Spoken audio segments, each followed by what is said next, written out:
Hello, everyone. My name is JD Calderon, and this is Indie Comics Explained yet again. I brought another fantastic group of independent comic book creators. So please hit like, hit subscribe, share out the video, let everybody know we're here. Without further ado, I got this guy.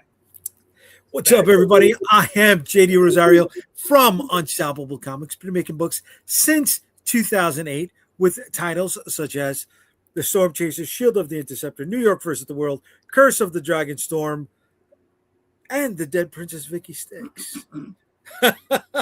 I almost forgot the star of the show. Dude, I've got so much on my mind right now. Jesus.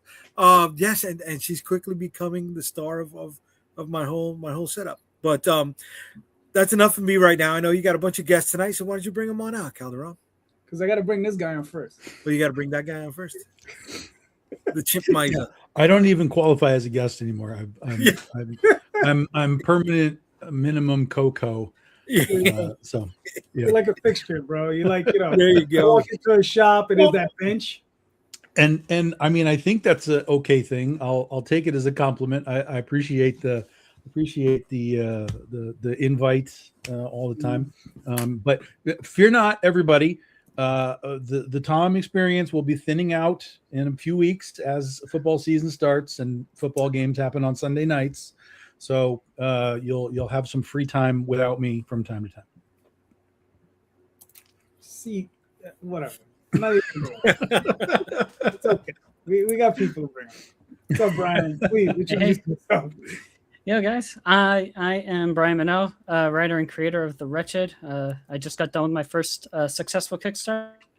I finished fulfillment on that last month, and I'm counting down the days till my Patriots get their butts kicked by the Seahawks yet again on opening day. I was also going to say, don't forget that Vicky Sticks, JD. Vicky Sticks is the bomb. Yeah. Just saying. Thank you. I'll take back what I was going to say about the Patriots. So thank don't do that. You betrayed. No, you're a Jets fan. Don't take back what you say about the Pats. It's not a Jets fan fashion. Come on. Yeah, but you said something nice about Vicky Sticks, so decorum. He's giving you a pass this one time. Yeah. All right, appreciate. Kaden, how you doing, man? I'm doing pretty good, and so I'm Kaden Peace. I'm a first-time comic book creator and the writer of Adam Delta Psi. It's a science fiction superhero tragedy about the first synthetic superhuman. Cool.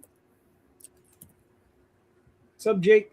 Please. How's it going? Thanks for having me. My name's Jake Tipton. I am also a first-time creator, probably the most green here. I just fell in love with comic books last year, so I have a lot to catch up on. My list is massive, but my title, Ashes Over Neon, is also doing a crowdfunding Kickstarter campaign, and it is my first foray into the whole entire industry, so super excited, guys. Thank you again. All right, cool. All right, gentlemen, we got a show question and answer, so I'm going to make it quick. Let's get right into it. Goals. What are yours, and how do you plan on achieving them? Very simple. Very simple. Now, the way this works, I know a couple of you are new that haven't been here before. Jake, Kaden. Last man in, first man up. Jake. So how do you feel? I am a prior project manager. And when I decided to start doing this, that was my number one question to answer. My little mantra is dream big, plan small. So I said, how do I achieve this goal? And you get all into the nitty gritties of everything. And I was like, okay, do I have a team? No. How do I get started? So then I found, I just reached out to people, networked a little bit, found a studio to collaborate with, and they kind of held my hand, walking me through the whole thing, the whole creation process. And then as I was starting to get into the the craft and everything, I've never how do I say, sequential art is its completely own thing, and I've definitely read enough now to where I can tell when certain stories are kind of like storyboards rather than, comics, if that kind of makes sense. So, the learning curve has been incredibly massive. But, when you ask how to achieve the goal, I'm just like, well, do you want to talk funding? Do you want to talk distribution? Do you want to talk creation? All the different little categories that Right. ended up presenting itself. But really, at the end of the day, I was like, you know what? As a creative and as a writer, I just want to find a community that is like-minded. And then I was like, build it and they will come. So, hence the social media train started going, looking for other outlets. Then I came across you. And then, if you want to be part of a village, then you got to be a villager. So this is, me participating and trying to, be involved in everything. So to answer your question, I don't fucking know. Sorry for the language, but I'm still figuring it out. That's okay. That's okay. We're here. We understand. As far as the language goes, we say fuck here all the time. So it's okay. Okay. So, I was a sailor for 7 years. So I'm just like, once a sailor, I always like, I got to remember sometimes my mouth be popping off and everything. So gotcha. I shouldn't say anything too crude, but I apologize in advance. That's all right. Jay and I are from New York, so it's a comma for us. Okay. So, Kaden, what are your thoughts on the question? Yeah, so my goals currently, it's I can kind of cross that bridge as we get to there kind of person. So my goal currently is just to get issue 1 completed. And recently I did get through private funding, I was able to get the first issue fully funded for the interior artwork. And right now I am looking to thank you. And right now I'm looking for a letterer, and then also being able to pay for that. And then I just want to get issue 1 as strong as possible to hopefully pitch to publishers. That's my current goal. All right. That's fair. Brian, what are your thoughts? So I'm also kind of a short-term kind of goal, step-by-step kind of person. So for now, what I'm doing is my first goal that I'm trying to reach towards is getting myself prepared for my first opportunity vending at a location in October. It's like a small horror art show that I managed to snag a table for. And I'm getting prepared for that, getting all the different kind of materials. Tom, I used your photo from San Diego as a inspiration for what sort of things to look for. Which picture? What do you mean? Oh, you mean when I was just showing your booth? Yeah, gotcha. Yeah. So I'm waiting on the table throw. I got the table cloth with my logo. I'm going to throw over it too. Nice. But so I'm waiting on a few things with that. And after that, it's really just kind of me figuring out ways to kind of to sell book 1. Now that I've got that done, I got my online store, and my approach right now is to kind of not just promote on social media and all that, but email a few of my local comic book shops, doing some signings over there, apply to some more local shows in Massachusetts, so I can get myself rolling into next year, perhaps.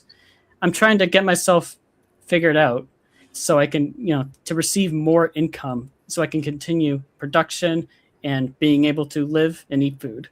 That's my immediate goals right now. I guess my long-term goals is to finish out some of my shorter stories. I've got like a 2-issue miniseries with Sierra Nova Comics that I need to finish issue 2 on.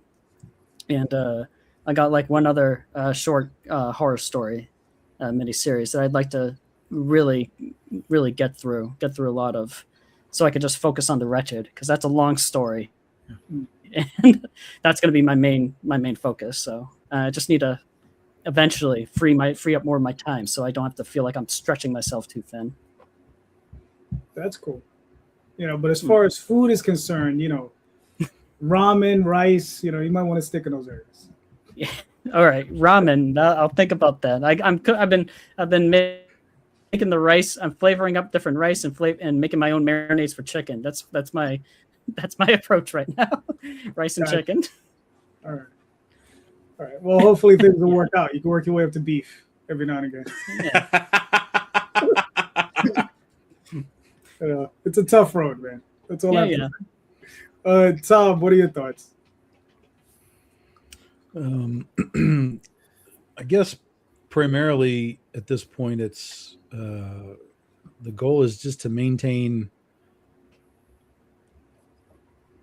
the creative momentum that's sort of kind of come back since last year. I kind of have gotten back into the swing of, writing again.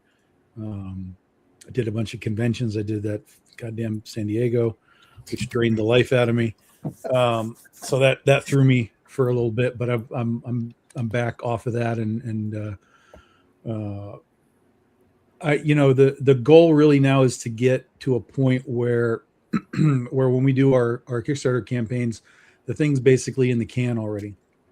And so we're already working on next year stuff to a point where when Critter comes back in January and we start the big Critterverse push all year long, the book should not only be done, it should be in our hands. Like, we're just going to print the thing so that by the time we launch, or we're kind of in the middle of the campaign, I should be able to actually come on and show pictures of the book in my hand. So that, it's like, hey, a couple weeks after this campaign is done and all the credit cards are finished and everything, we're going to be ready to just ship this book out to you. So, but then it's not just doing that one, and then it's maintaining it throughout the year, all the 4, 5, 6 campaigns that we're going to do. So that's the goal, is the momentum. It's like, yeah, you might be able to knock out one and get it done, but then you got to be like, okay, and now the next one, and now the next one, and now the next one. So since I'm writing, if I don't write, the artists are sitting around twiddling their thumbs. So I can't put, like, well, my artist didn't draw anything. I was like, well, he didn't have a script, dummy. So, I have to keep going and maintain that creative momentum myself, so that everybody else gets to, do their part in the chain. And it's all working to about 75% capacity right now.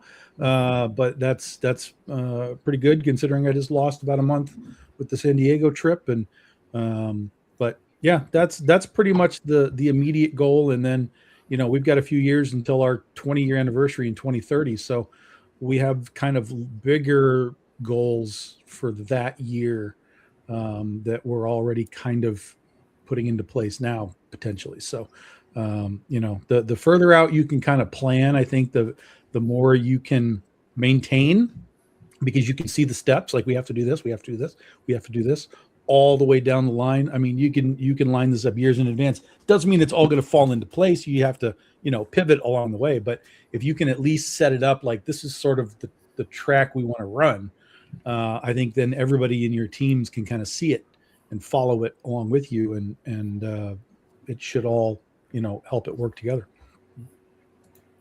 All right, cool. Jay, I'm with Tom on a lot of this stuff. My 20-year anniversary is in 2028, so I'm doing a lot of advanced planning to have stuff ready for that. It's going to be as much of an event as I can make it, right? I mean, how many people get to continue making comic books for 20 years on their own big time? Snaps on your guys' anniversaries, Right? like that's huge, right? Tom, me, Calderon, Brian, you guys too. You know what I mean? You guys are charting your own path, man. Way to be. Don't sell yourself short because this is only your first release. You know what I'm saying? That first step was huge. Getting to almost 20 years is mind-boggling, right? So you have to do a lot of planning, right? The plan for this year was to have 6 books released. Didn't happen, right? I'm looking at 5. But it was a learning experience for me, because I'm using a new printer, and there's new steps and shipping and prepping all of those files to get them here on time when there's a 5-week turnaround is something that needs to be added to the logistics. I've already got 1 book ready for next year. I got second book being worked on, and I'm scripting the third one. So I'm looking at 3 releases already coming out for 2027. How do you stick with it? Planning. As much as I was a fly by the seat of my pants type of guy, that will only take you so far. right? You need to have a plan in place. Doesn't have to be strict. You just need, those goalposts. You need that direction to be headed in, and be, like Tom said, be ready to pivot when something goes south on you. And eventually you get old and tired, and you need to see the path further ahead. You do. But you know what? You also need to look at the path that you came through on, because you get fucking tired, right? And sometimes you get lost. Not just in the weeds, but you get lost in yourself. And you need to remember where you came from, and you need to remember how much you've done to get to this point. Because that sometimes it's a boost that's stronger than that coffee in the morning, But yeah, also look, set up those goals for the future, and try to make it as comfortable as possible, because fuck, there's some days that you're not just pulling your hair out. You're saying, why did I do this? You're kicking yourself in the ass for something you didn't figure out 6 months ago, but you can't do that because you didn't know what you knew 6 months ago. You just gotta make sure you keep going and looking at that plan that you have, and make sure that, man, everybody uses GPS to drive nowadays, right? The old days, it used to be that fucking big old 12 by 14 map that was on a spiral thing, and you didn't know where you would turn block by block, right? You just knew, okay, this is where I had to go, and sometimes you had to use the force to get there, but at least you had a direction, right? And that's what you got to do with comic books. You got to have a direction.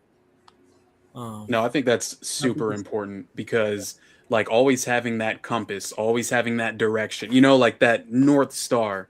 And I was just explaining to someone, related but unrelated a little bit ago.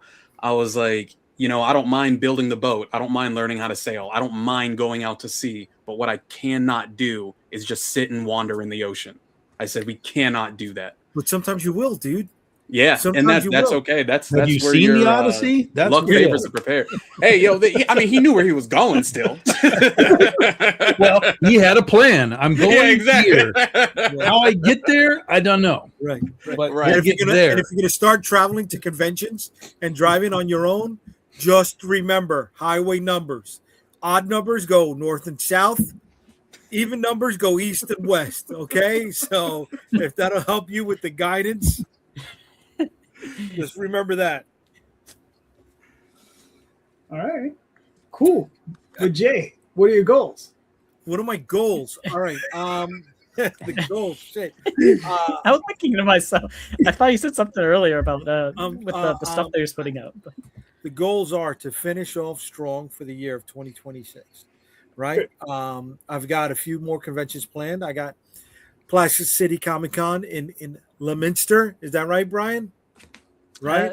I thought I was calling it Leo Minster. I guess that was the wrong. Leominster, yeah. Leominster. Okay, Leominster. Leominster, like a lemon.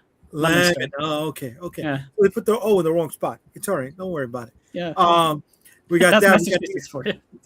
We got New York Comic Con, which is the huge thing for us. So I got to make sure that I keep as many plates spinning as I can going into New York Comic Con, so we make our nut for that. Making sure that the artists have work, because like Tom said, right, not only would they be sitting on their fingers, they'd be looking for other work. Yep. So you don't want to lose them to another project. So make sure you got your stuff going, right? And again, that comes with planning. Doing this while you got a fucking day job, while you've got a marriage that you're trying to keep up, it's not easy. It's not easy. So planning is key. Yeah, and then like I said, I've got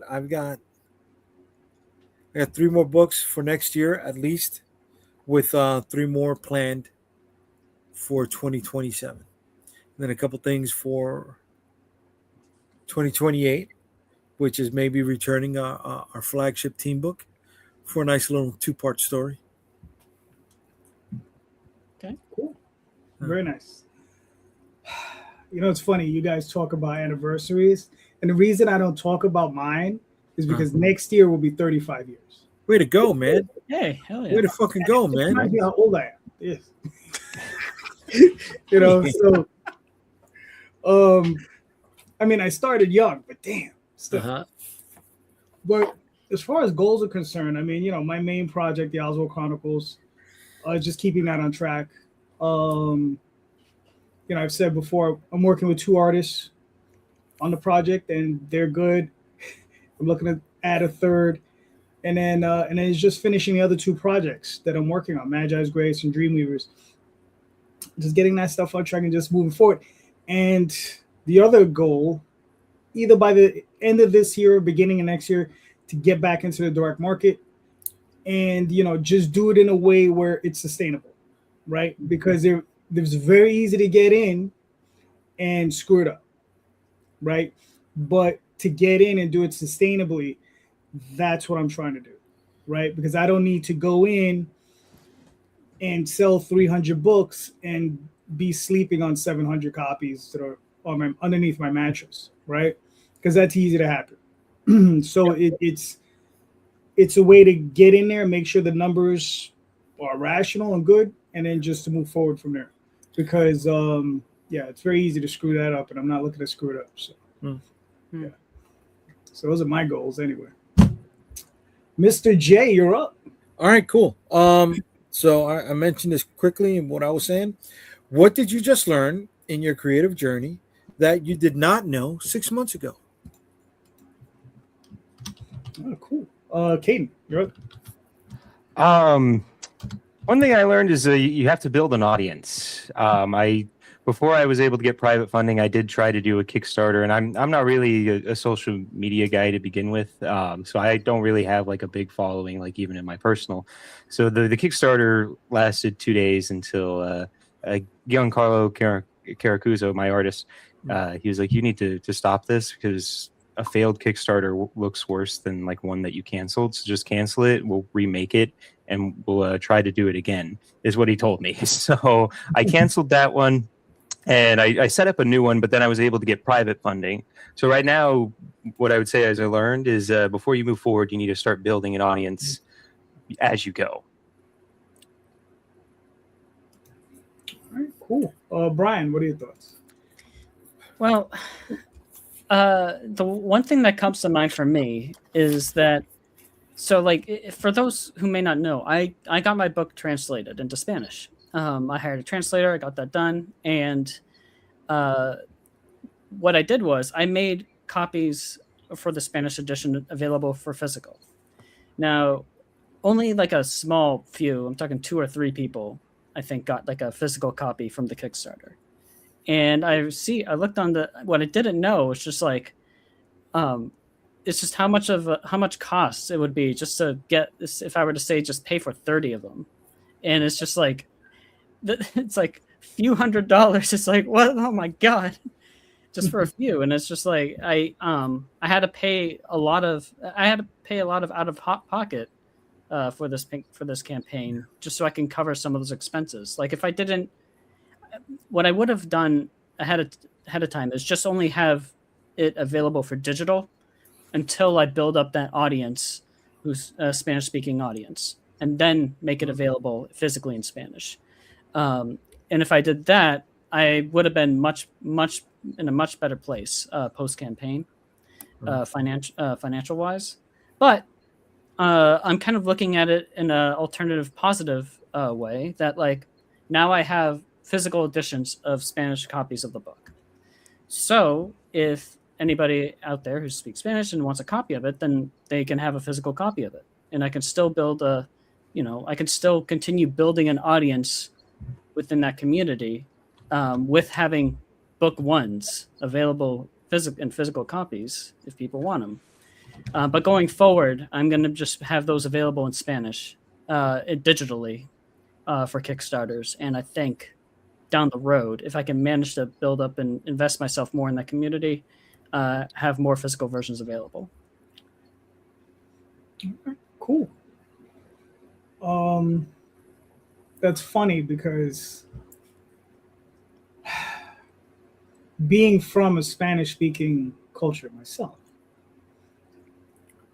I think I've had one of my stories translated and distributed in Chile, but I've yet to really seek out hardcore how to get it done in South America or even in Spain for that matter. So, good on you for doing it because it's tough. It's tough because I know a couple guys, they got their stuff in Portuguese. They got it for the Brazilian market because Brazil has a big market for comics and not just DC and Marvel. Yeah, and then I think they've also gotten Sweden, and I think maybe Germany.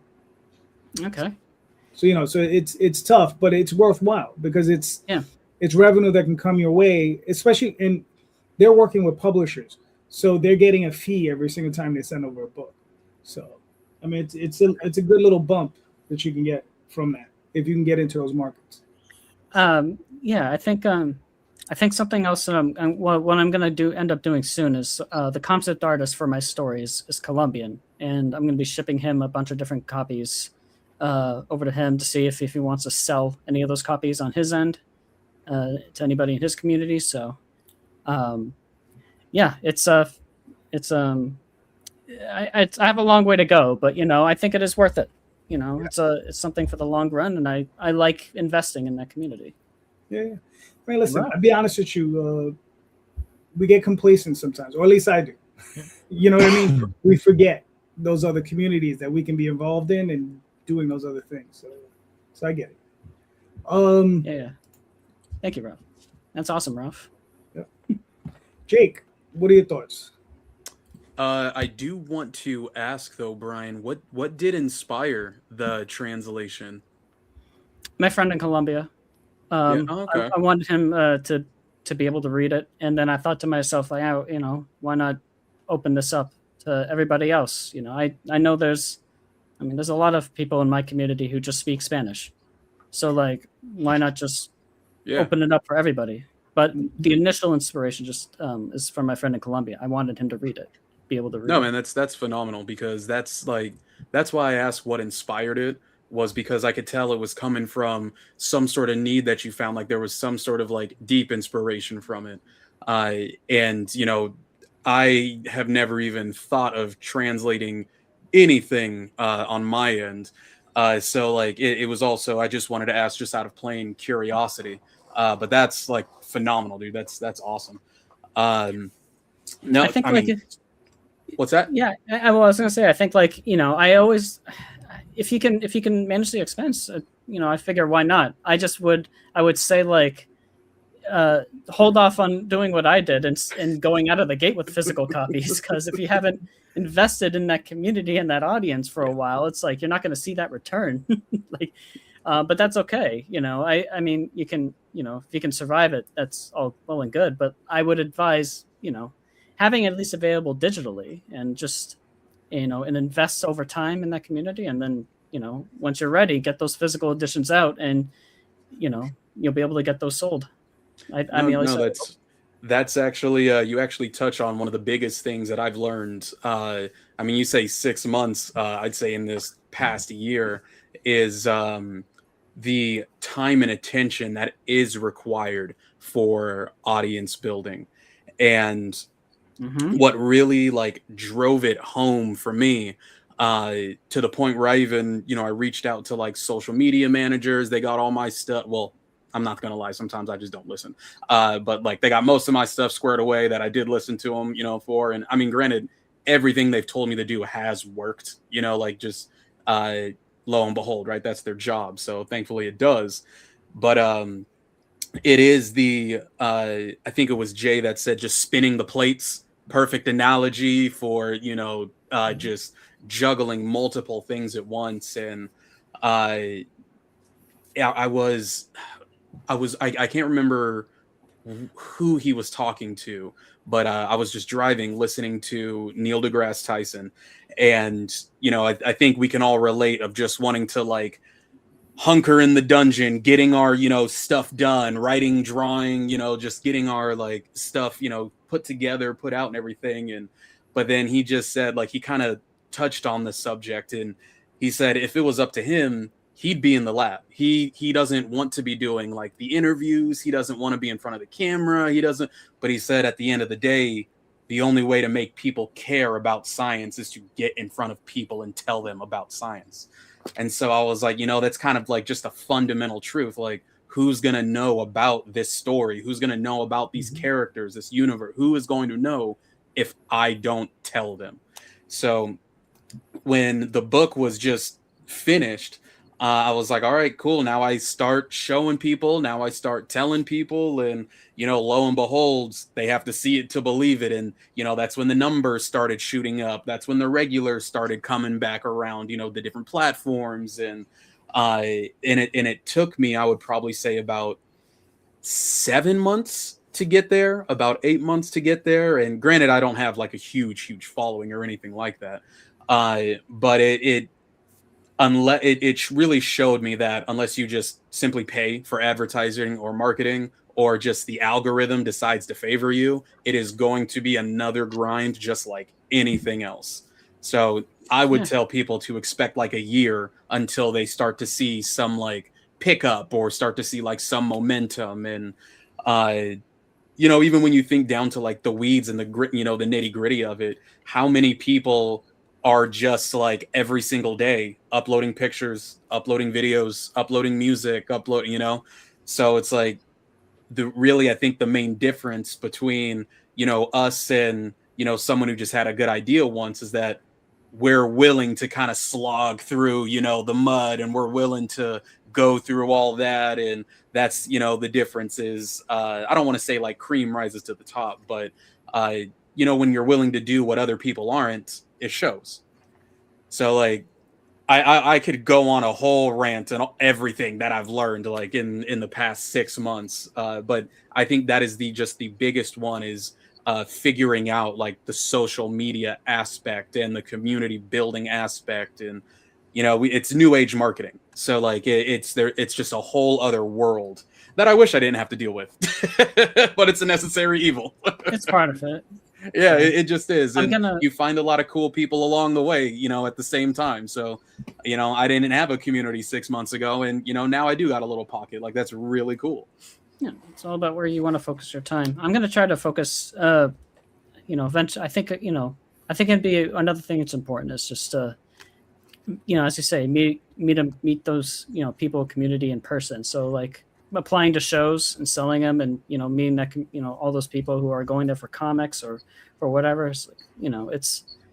I think that's there are many ways to go about it in terms of like building a community of and audiences and all that. So yeah, it's all about it. You have to invest in it though. That's at the end of the day. 100%. Yeah. All right, Jay, I got a question for you. Yeah. What was the question?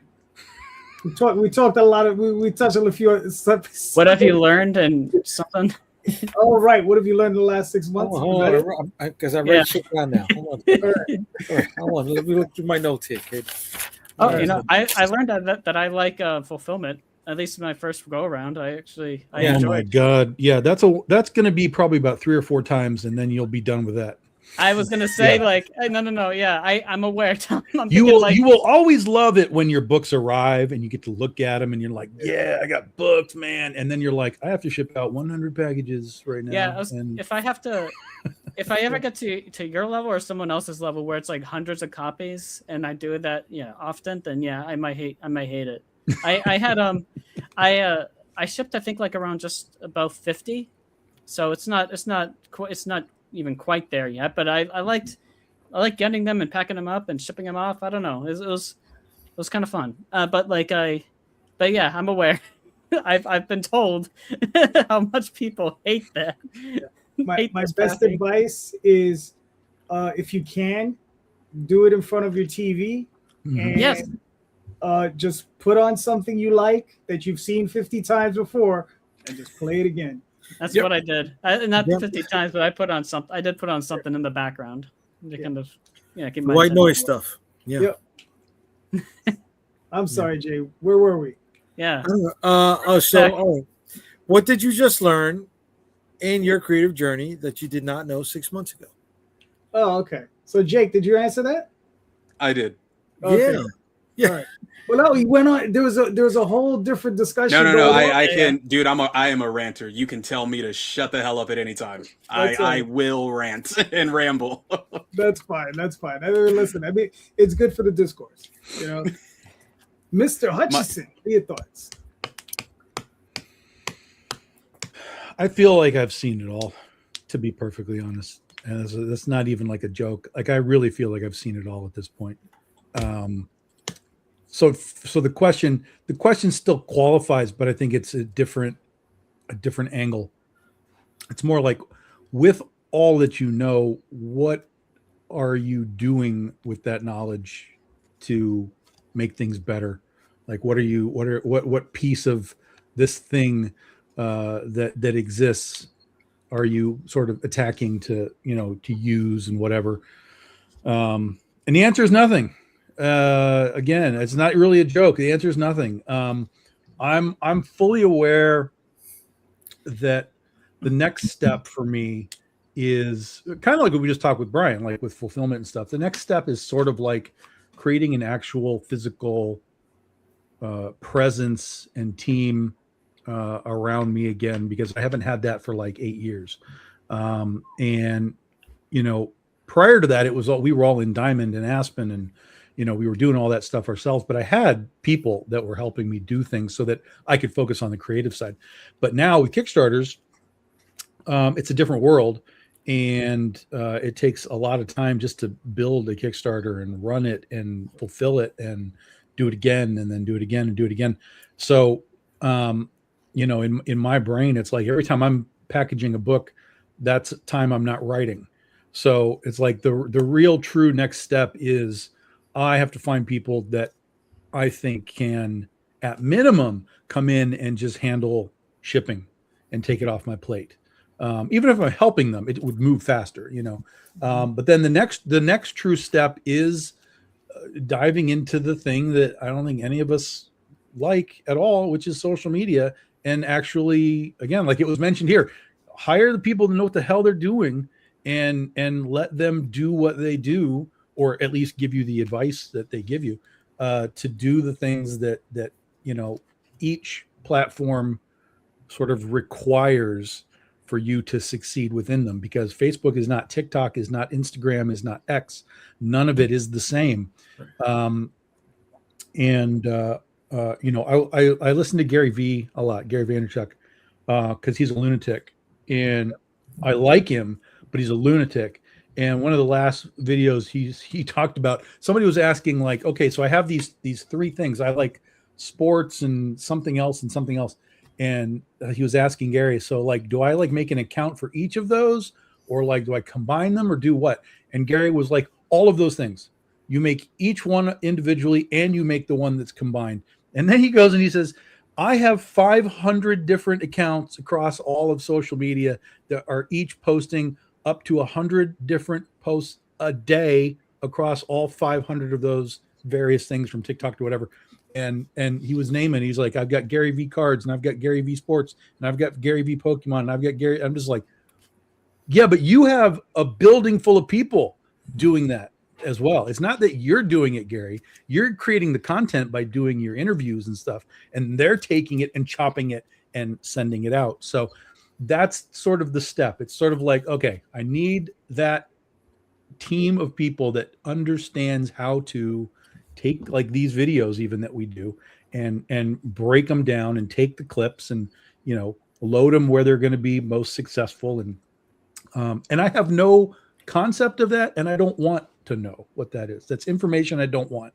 I have too much else going on up here. I don't want to know, like, I have to make something specific for Instagram today. No, you do it, and you tell me what you need me to do, and it'll all be fine. It'll work out fine. So those are sort of like those next two. I know those are my next two doors to knock on. So we'll see how fast I decide to kick the doors open. Tom, I felt that to my core.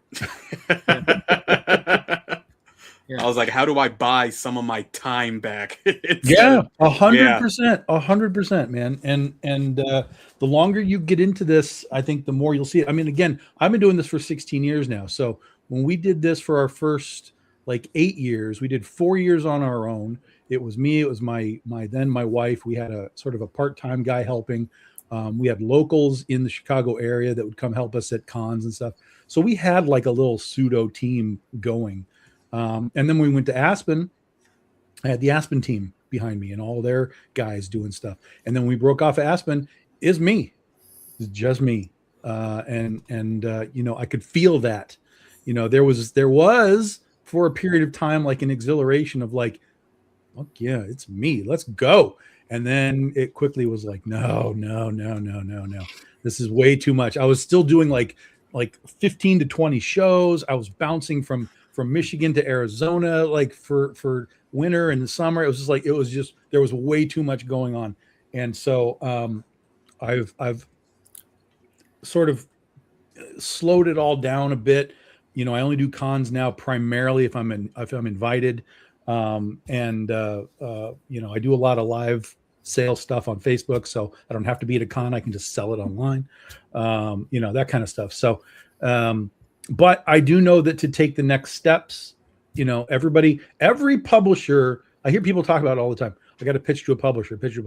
Why? Well, the publisher is going to have a team, right? Generally speaking, even if you're going with guys like Vault or Ignition or whoever, the lower guys, they're going to have teams of people that are doing things. Now, are they going to really focus on you? Who the hell knows? But the reality is that all those places have their own internal influencers or whatever you want to call them. And they're taking that job seriously so that you as a creator can take that job seriously. And you'll interact. They'll be like, hey, we need you to do something for 2 minutes. Okay. Blah, blah, blah, blah, blah. Did my dumb TikTok dance. Yay. And then they'll go do what they need to do with it. And you can get back to your creative side. So yeah, that's next for us. So we can expect you to see, like, we can expect to see you doing TikTok dances. That's what's next for you.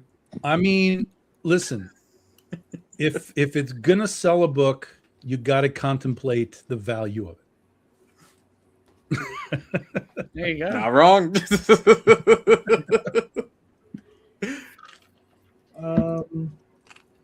What have I learned in the last 6 months?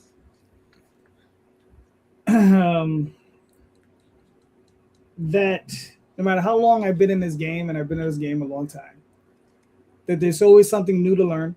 Yeah. There's always something new to apply, right? And that's basically it. Okay. I'm constantly learning. I'm constantly applying. Well, that's the question, Calderon. What have you learned? If there's so much to learn, what have you learned? Just that. I've learned that's the biggest skirt of a question in the history of questions. All right. So basically, here I'll answer it. I'll answer it. Here we go. So I went through a process. I'm putting out a trade paperback. All right, I'm doing 2 comics now, but I'm putting out a trade paperback for the next, for my next campaign. I thought everything was fine with these 3 books. I could just slap them in there, no problem. I go through it. I'm reading it. I'm looking at stuff, and primarily it's very minor. They're like 1 or 2 little mistakes. I'm like, oh, those are easy to fix.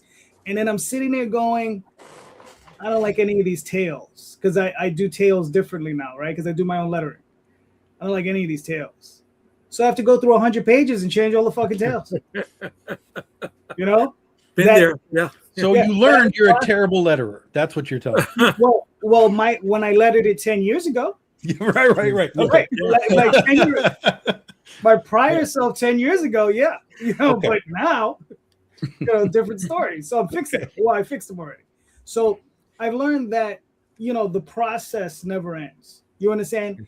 Yeah, you know, they say art is never finished, it's abandoned, right? That's the term that I learned in film school. They'll tell you.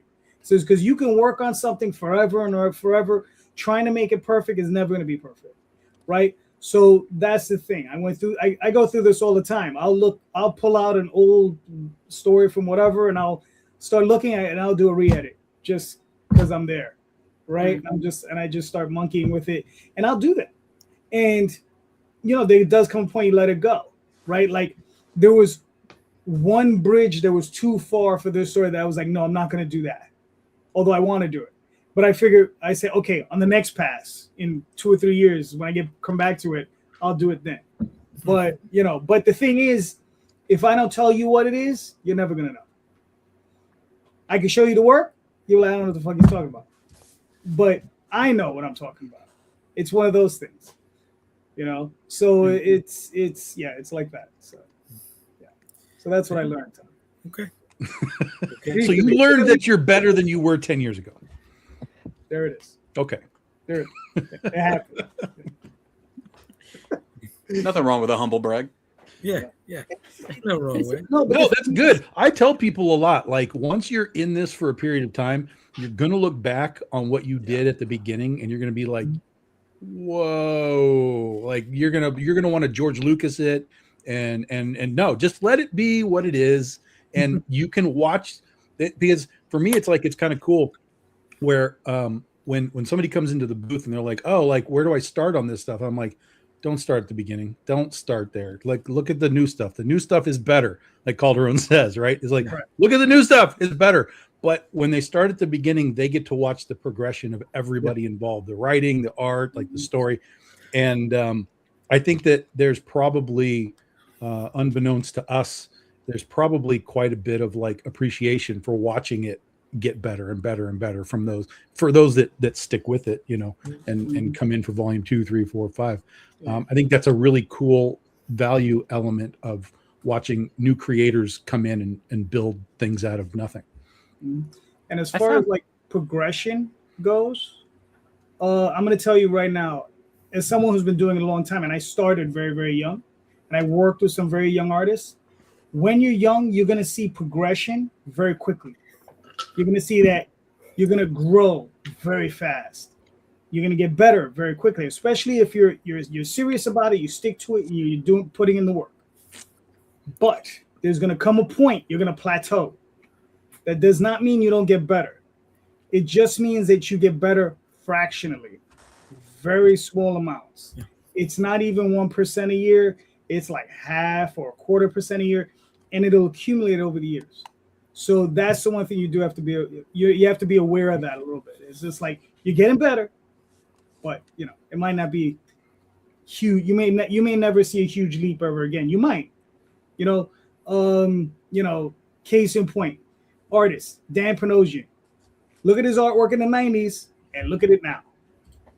Yeah, right? You have to make a conscious decision to change what you're doing in order to get that next, like a big pop.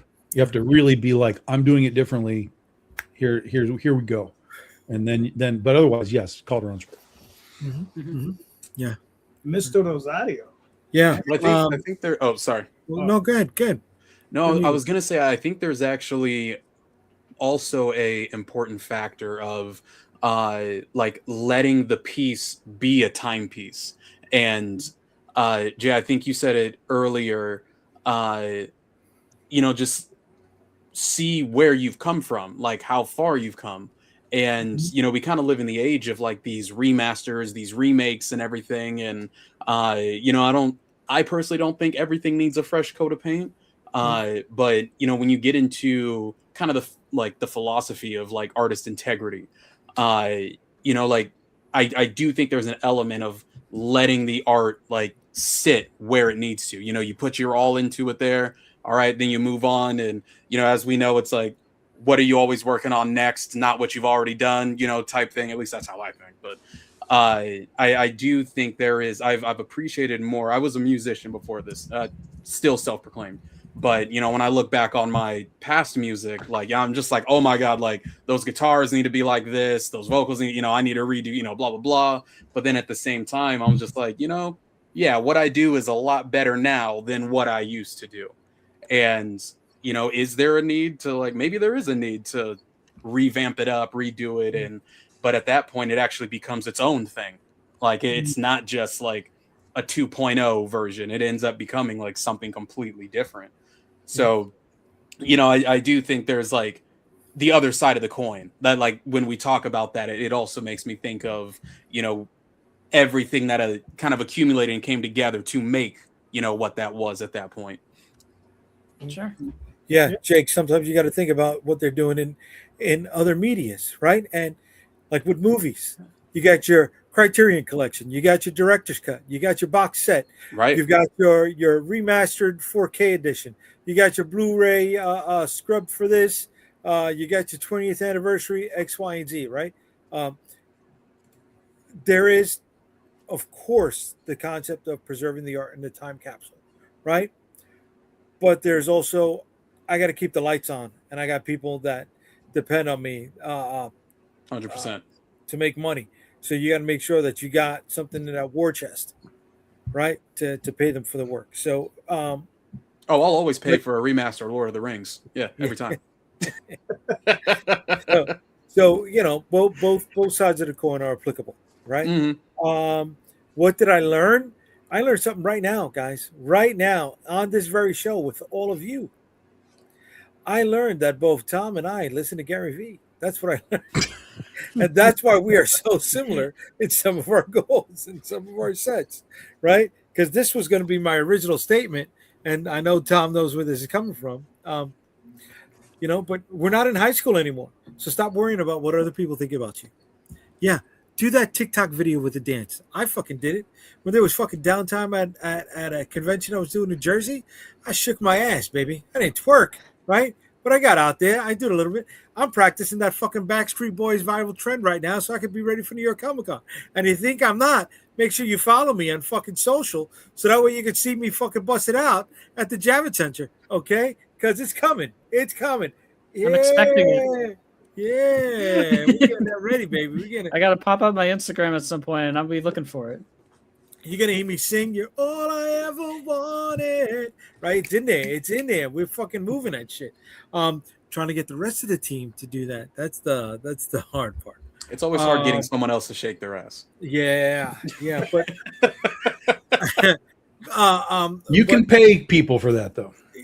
No. Listen, I got no problem. See, you know what? The root of it is, don't be afraid to poke fun at yourself. Right? We're making comic books to entertain people. We're not making comic books to cure cancer. Speak for yourself, sir. You're curing cancer. Yes. Brain cancer, sir. Okay, you've applied the Pythagorean theorem in the last issue. I know. There you go. But we're the first objective here is entertainment. So don't be afraid to let your hair down a little bit. Right?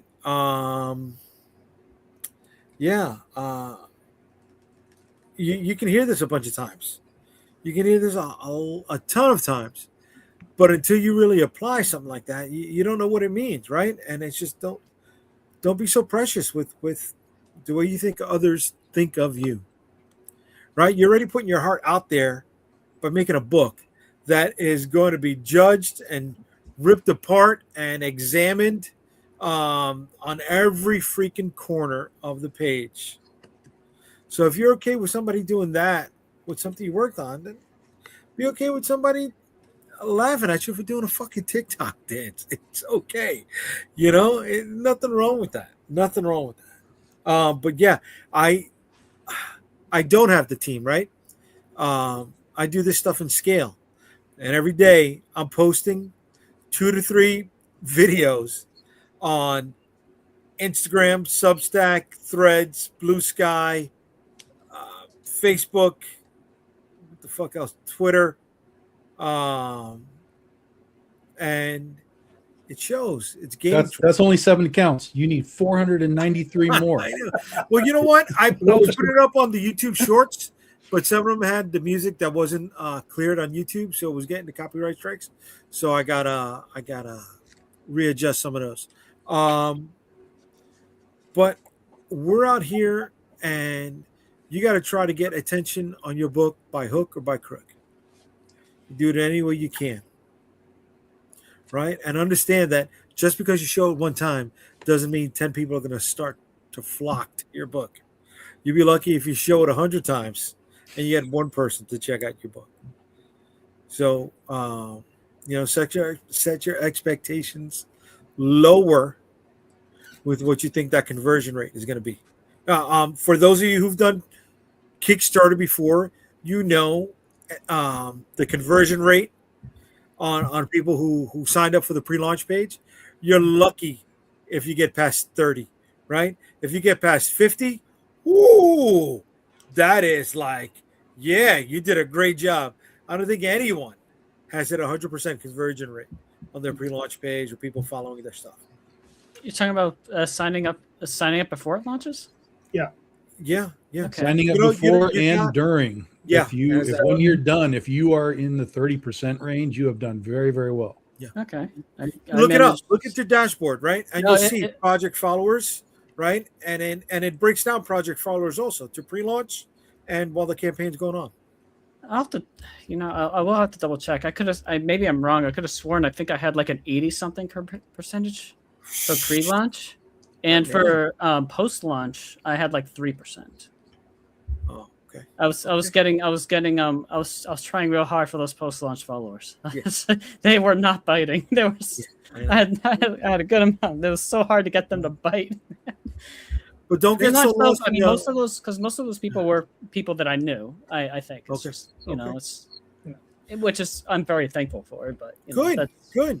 Just don't get so lost in the whole Monday morning quarterback of it all, right? You can go down the rabbit hole of trying to evaluate analytics, and you forget about the creative side that you're supposed to be working on as well. I was going to also mention what you were saying too before is there's not just you're not just also selling. You don't have to just be selling the book. You could just be selling yourself as a person, and that gets people to buy into what you're doing, and right. They may not be the biggest fans of your work, but they like you and they like buying from you, and they like having experiencing what you have to offer. So yeah. Yes. Go make those TikToks and take those There's only one you, right? Nobody else can sell you but yourself. Yeah. So you don't got to worry about that and getting copied by anybody else. So lean into that if you have to. Mm-hmm. Yeah, for sure. All right. I have to log it. Yeah. So Jay, you're good? You got it? Yeah, we're good, baby. That was just horrible. It was wretched. But no, we're talking about Brian's book. Brian, please walk us through this. Brian, are you still there? Hello? You're muted, Brian. Oh, yeah, he's muted. Oh, you're muted, yeah. All right, we should be good. All right. So walk us through that. Walk us through your book. My main series is The Wretched here. It's a dark drama, horror, sci-fi story that's about these experiments of a mad scientist who are creatures made of animal, human, and machine called amalgams who are sent out to abduct humans in a diseased and decaying region called Romeheim. And the story is about them kind of learning to embrace these new different vulnerabilities and anxieties that are swelling up within themselves. And the story is about their journeys to become something that they hate, which is essentially being human. And so I have The Wretched #2 up on pre-launch here. And The Wretched #2 takes off from my 70-page book 1. Takes place in the aftermath of the events of what happens at the end, where it leaves the main character essentially kind of reset to zero or close to zero into who he is, and he's trying to figure out who he wants to be and what he wants to be. And it's a very it's among kind of like a darker kind of like aesthetic or vibe to it, because he's also doesn't know how to learn how to do different things that are relate to humanity and vulnerability and stuff. So he's trying to figure himself out, and so that's kind of where issue #2 kind of takes off. My pre-launch page is barren right now because I just put it up about a week or so ago. But there is a link tree in there. So if you ever want to go into the link tree, you'll not only get to the my online store where you can purchase book 1, you can also find links to where you can read book 1 for free on Global Comics. And some of my social medias that are on there too. I'm hoping to get this launched next year. We did start production. So Nice. we're entering into the second phase of pencils right now, where we've gone over the roughs and whatnot. And there's some gnarly imagery in this second issue here, and I'm so excited to see it, see what it looks like. Cool. So You're yeah, looking at like first quarter, second quarter of next year. roughly, yeah. I think a second quarter. I'm hoping. We'll see how it goes. I'm kind of playing it by ear, but if you follow me on my socials and all that, that are, within that page there, I'll keep everyone up to date to see what's going on. And obviously, the second issue. How many issues in the first arc? First arc will be 5 of them. 5 issues. Okay, cool. Yep. 5 Right. issues. This one's going to be 36 pages. The second Mhm. issue as well, as opposed to the 76-page book that I made previously. Gotcha. Right. So you can Yep. put it out a little quicker. Yeah. Very nice. All right, man. Looking forward to it. Looks good. Everybody, sign up. All right.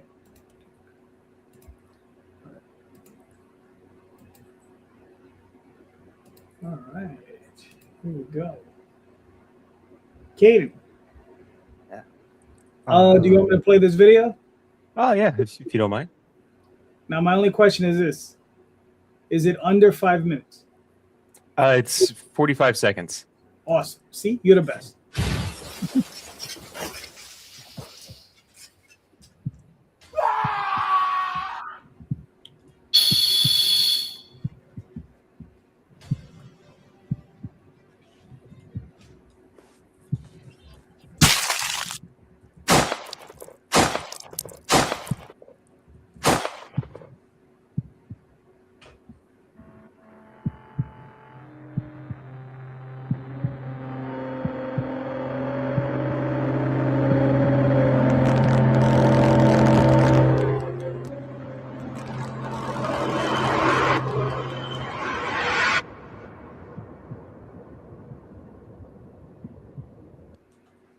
All right, cool. Short and sweet. So this. Or sorry, go ahead. No. Go ahead. Go for yours. Yeah, so this is Adam Delta Psi. It is the first comic that I have ever started working on. I started working on it about 5 years ago, kind of just for fun. I worked around it, my day job, doing this. And I never really expected anything to really come from it until earlier this year. I emailed an artist on ArtStation, and he has a lot of experience in the industry. And I didn't really expect him to respond to me, but he did, and he was very positive about it. So it kind of turned into something I do for fun to, oh shit, this could actually be potentially real. And the story itself, it's about Adam, a synthetic human created in a government laboratory to be the future of human power. Physically, he's complete and extraordinarily powerful, but emotionally, he's unfinished. And that's really what drives the story. I didn't want the series to be about, one incredibly powerful superhero and his big arch nemesis. I wanted Adam's central antagonist to be his own morality. So if you create someone with godlike power, how do you teach them the difference between right and wrong in a world that literally bends to his will? And the solution I came up with that was grief. So I planned it out as 7 books, 7 comic issues per book. And each book is following Adam through a different stage of grief, beginning with shock and ending eventually with acceptance. So underneath all of the superhero and science fiction elements, it's really a story about just someone learning what justice truly means. And there's something kind of interesting about it is I created a power system based on the von Neumann-Wigner interpretation of quantum mechanics. So it's consciousness shapes reality. And essentially, there was an experiment that went wrong, and it kind of disrupted the quantum field, and people with higher observer density can not only collapse reality down into what we experience, but they can alter it, which is where superpowers come from. And then Adam himself has the highest observer density ever recorded, which is why he is so powerful. All right, cool. Very nice. Concept. Yeah. Thank you. So obviously, there's the first issue. How many issues do you see in the first arc? So it'd be 7 issues per book. I wrote this. So I've been working on this for years. I wrote this probably about 5 years ago. I'm currently on writing the 3rd book and trying to produce this first issue. But it would be, I'm planning just creatively 7 issues per Arc. book. Yeah, per arc. Yeah. All right, cool. Now, so obviously, are you a science major? No, it's just something I thought was interesting, and it wasn't the original backstory for superpowers. I kind of originally was just having like a generic nuclear one, nuclear bombs put something in the atmosphere, created superpowers. Right. And just one day I just started going down a rabbit hole reading about quantum mechanics, and I was like, this would be really cool in my story. So I kind of rewrote it with that in the background. All right, cool. And when are you looking to launch? The campaign itself, I'm hoping to launch sometime towards the beginning of October. It's going to be looking more for getting funding for lettering the comic. We are already producing the first issue, just the interior artwork. Okay, cool. What else? Do you have a sign up page that you're gonna put up eventually? Yeah. So there's like the follow the Kickstarter kind of thing. Mm-hmm. Yeah. Oh, okay. Yeah, I do have that. I've been sharing that to social media and that kind of thing. But I do have that. I can share that with you as well. Okay. Yeah. Well, we can put it up in the chat. Actually, I think I did put that in the show notes. Yeah. So, okay. Cool. Yeah. But yeah, man. I mean, the book is looking good. I mean, you obviously hooked up with an artist who knows what they're doing, which is always a plus. And you said you found him on ArtStation? I did. I found him on ArtStation. It's I've only ever emailed him. I hope he's Italian. I hope I'm pronouncing his name right, but it's Giancarlo Caracuzzo.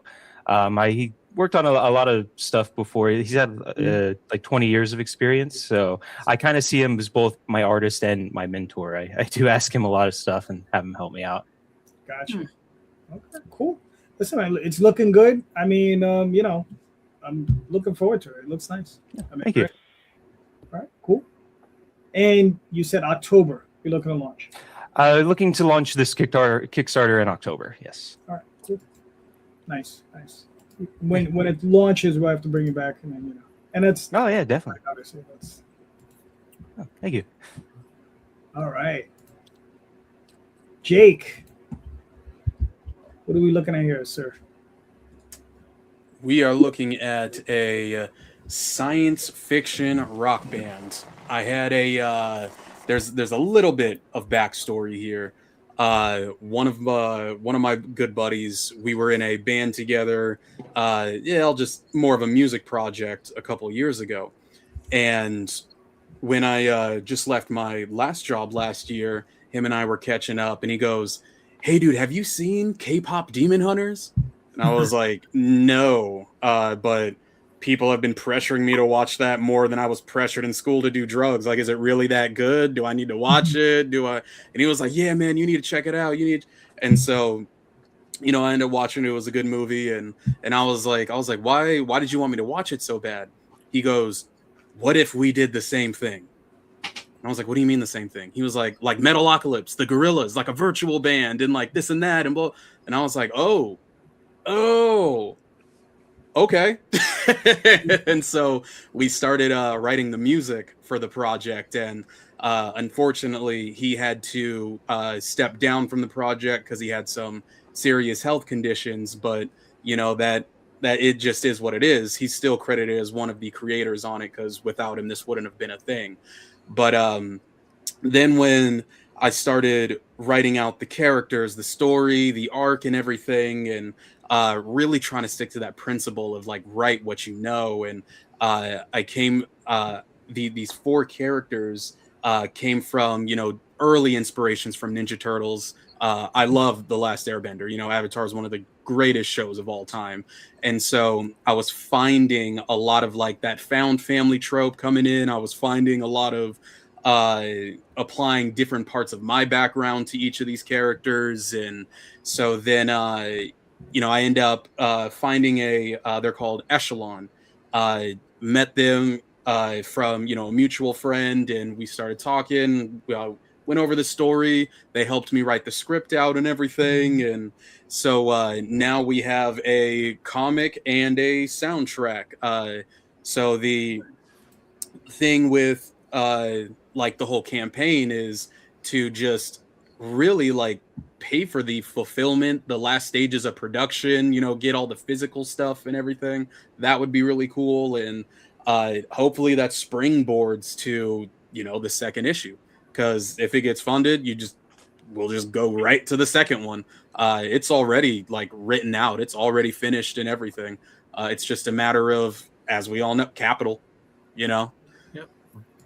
But it's basically K-pop Demon Hunters meets Linkin Park, and it takes place in a cyberpunk, type city, and just all my love of science fiction, of heavy music, like if the music industry, there's a lot of banter in there. If one of the characters, he comes from a deep crime family. The other one is trying to reveal conspiracies.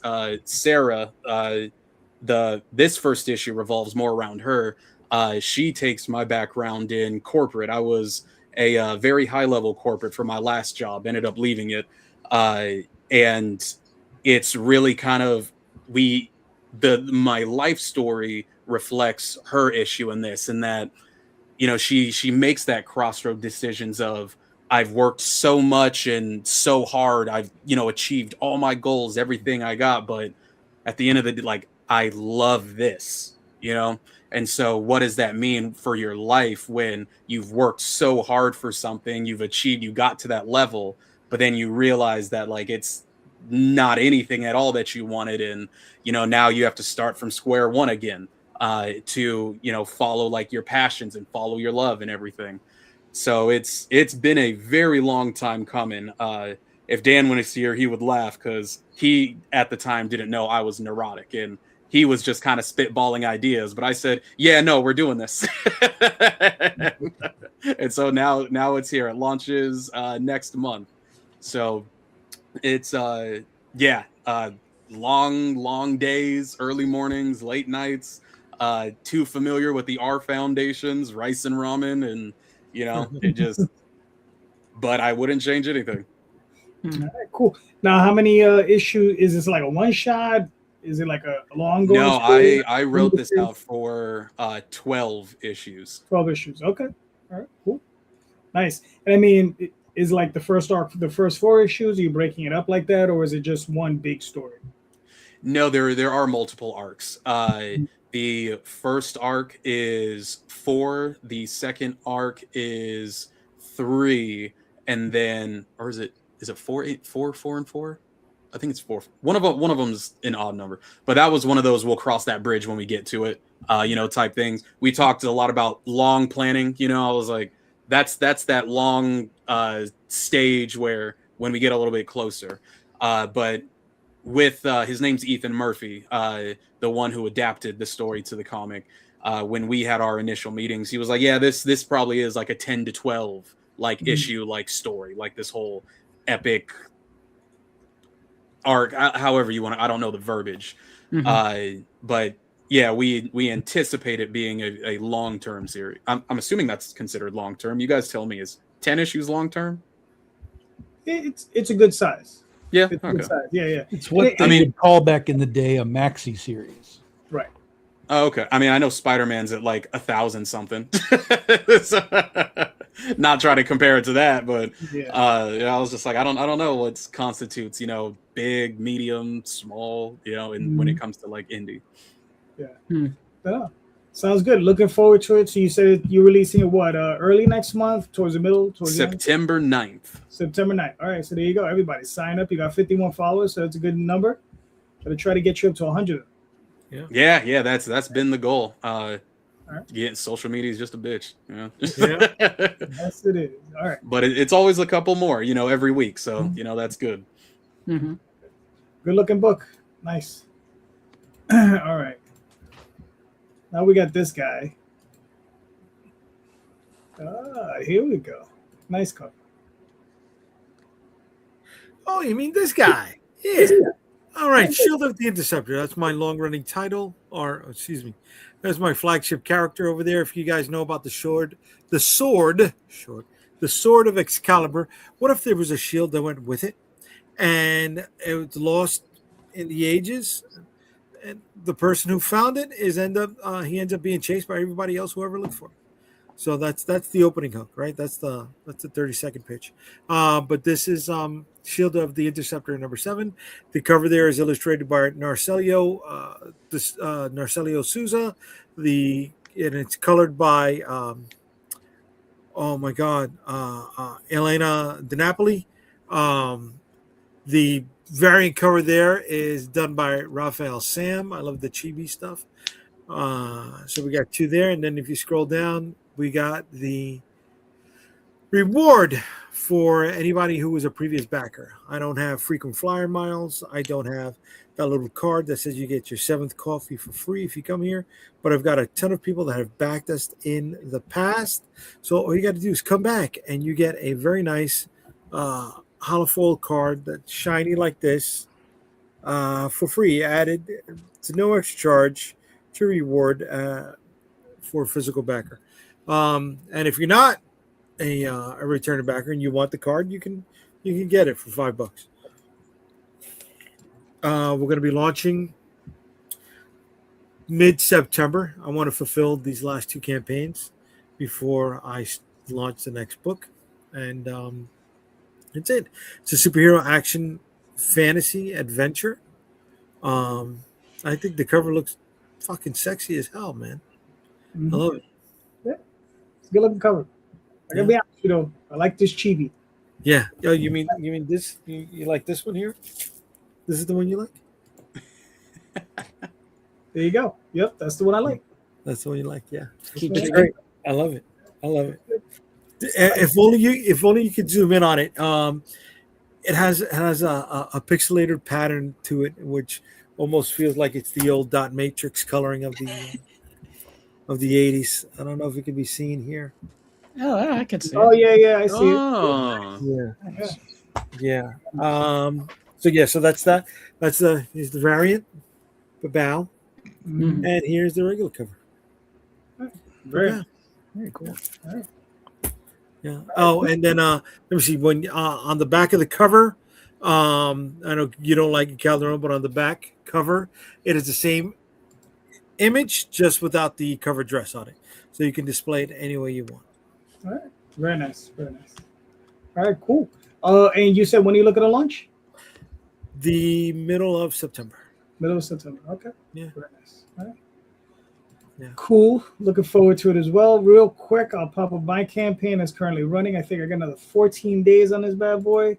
So this is the Oswald Chronicles, A Country Night in New York City, issues 1 through 4.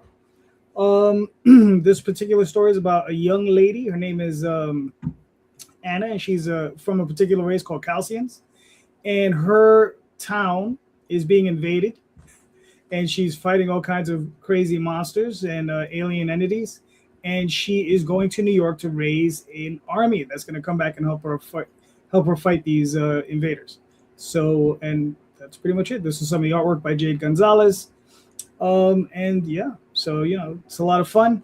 And if you're new to this, I fulfill pretty quick. So if you're back and when it's done within 3 to 4 weeks, I fulfill, and then I launch the next campaign. So Nice. there you go. Mr. Tom, you got a question? No. Before we get to that, I need to offer a correction from earlier. I said 80%. I just had to check real quick for my conversion rate. My conversion rate for pre-launch is 33%. There you go. Yeah. My post-launch conversion rate is 6%. All right. It's a missed opportunity to just say 100. Sorry, guys, I was wrong. It was actually all of them. It was actually You're right there with us. You're right there with us, Brian. That's the average, brother. I'm happy. All right. So, Tom, what was your question? I don't know. What was yours? That was his question. That was my question. Exactly. What's your question? What question are you going to ask, Calderon? I don't know. What question were you going to ask? What's your password? Password? That's my question. There you No. go. What's your password? Password. Password. There you go. Password? Password. All right, I got a question. What do you desire in indie comics aside from fame, success, and money? Aside from, or which one of those? No, aside from those three things, right?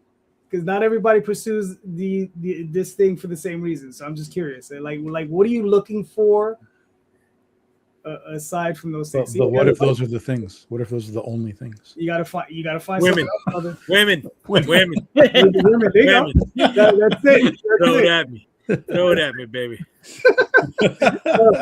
Ryan, you're in the hot seat, sir. Me? So I completing the next story. That's it. Like finishing a full story is that's my goal. That's my. There you go. That's fair. Yeah. That's definitely fair. Jake, what are your thoughts?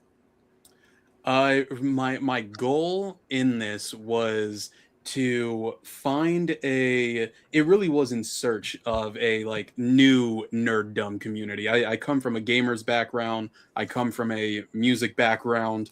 But then when I had to leave the live, aspect of music, I was like, where else, are some of my people at? And, when this whole comic thing got started, I was like, oh, there's obviously a lot of overlap, like nerds are nerds. Right. And when I was, cause I also do, video game development, and, when I was going through a writing portion, I was mentored by Quinn Johnson, and he wrote one of the Ninja Turtles back in the day. And so we got started talking about that stuff. And I was on, a little podcast thing with him. And then he was like, he kind of gave me the realistic, his background, how all that stuff got started. And then he was like, of course, this is the current project. And, I was like, yep, fuck it, I'll buy your book, and I get it in the mail, and I'm just kind of looking at it, and I was like, damn, this is kind of cool. I was like, this is really, and I was like, people just do this? And, it really just snowballed from there. And then the more I get involved, like, again, just the more like cool people I'm meeting, the more people like, that are just so warm and welcoming, and some principles that, I just hear in everything I get involved in, that's becoming one of my tenets, is that like, I don't like working with people who say no, and like, if you're not crazy, if you're not a little bit unstable, and, I'm just like, I saw a comic that was called Shaolin Cowboy, and I was like, that's literally crazy. I was like, that's awesome. And if I go to someone's like, hey, I got an idea for, a project, let's do a Shaolin Cowboy, and they say no, I don't want to work with you. On to the next one, because we're doing, crazy stuff, big stuff, whatever. And it really kind of makes it like, those are the type of people I do want to be around. Like, I do want to be surrounded by, and, on just some multiple levels, like that's just who I notice I relate to. And going into like, yeah, just the comic like industry, like I was like, there really is an interesting and unique community here, full of, authenticity, generosity, like everything. Obviously there's going to be bad ones that slip through the cracks wherever you go, but I was like, at large, I was like, I can honestly see myself in this space. Like, I was like, I honestly can. So riding it until the wheels fall off. Very nice. All right, cool. Kaden, what are your thoughts?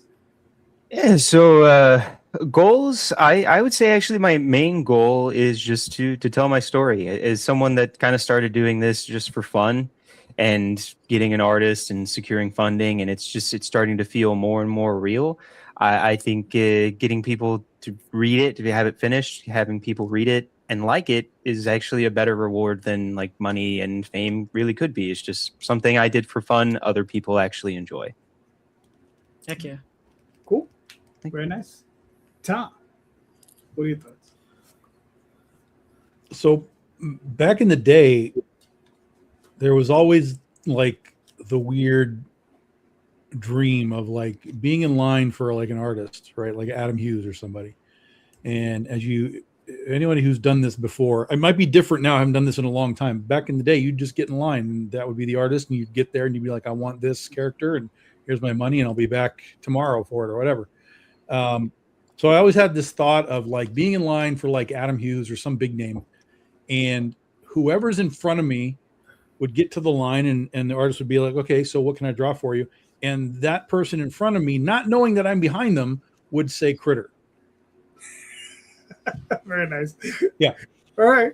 So while that hasn't exactly happened in that capacity, it has happened where people are literally taking critter sketch covers to name artists and getting critter sketches done. Like that's happening. So sort of in a tangential way, you know, that sort of dream has come true, which still blows my mind.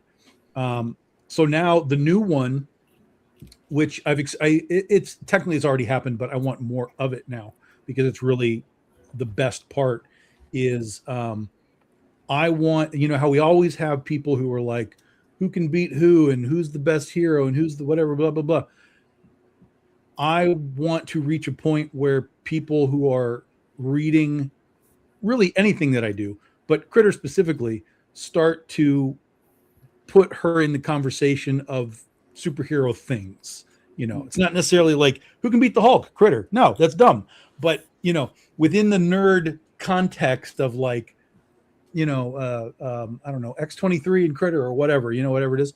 And to some degree that has still happened already. I've seen stuff online where people have like superhero pages and they're just like, who's the better character, who's whatever. And every now and then Critter pops into that. And I'm like, what the hell is going on? That's like so bizarre to me that she has at least dipped her toe into the culture to some capacity that every now and then it's like, who's better, you know, Poison Ivy or Critter or whatever. And I'm like, motherfucker, that's crazy. But then the next step is them talking about the story, right? You want them to argue about the story. You want them to talk about what they think is going on and this kind of thing. And there's a guy at Comic Signal, which is my local shop here in Grand Rapids. And every time I'm in there, and he happens to be in there at the same time, he will come hunt me down and talk about the Critter issues that he just read. Like, I just read this issue. Now, what is going on here? What is this? What am I seeing? And we just will talk about the story. And I'll try not to like drop like, because I know where it's going. Because I'm not trying to like drop spoilers on him or anything. But he gets very geeked up about like the creator of the thing telling him things about the story, and that's just an unbelievable experience. So, I even though that's sort of what I want, it has sort of happened, but I want all of that to like keep growing. All right, cool. I like it. Jay, what are your thoughts? Yeah, tell me the question again. I want to make sure I got this right. Yeah. All right. So, what do you desire in indie comics aside from fame, success, and money? Women. No, I got that. Right. My wife only married me so she could get into Comic-Con for free. That's the only reason why she said yes. So I got it. What do I desire? He just wants to write a Galactus series. That's all. Big. That's where's he at? Yeah, he's on the Sword of Power. Yeah. What do I want out of comics? Can't say money. Can't say fame. Or success. See, notoriety falls under success. Mm-hmm. Being able to keep the lights on falls under money.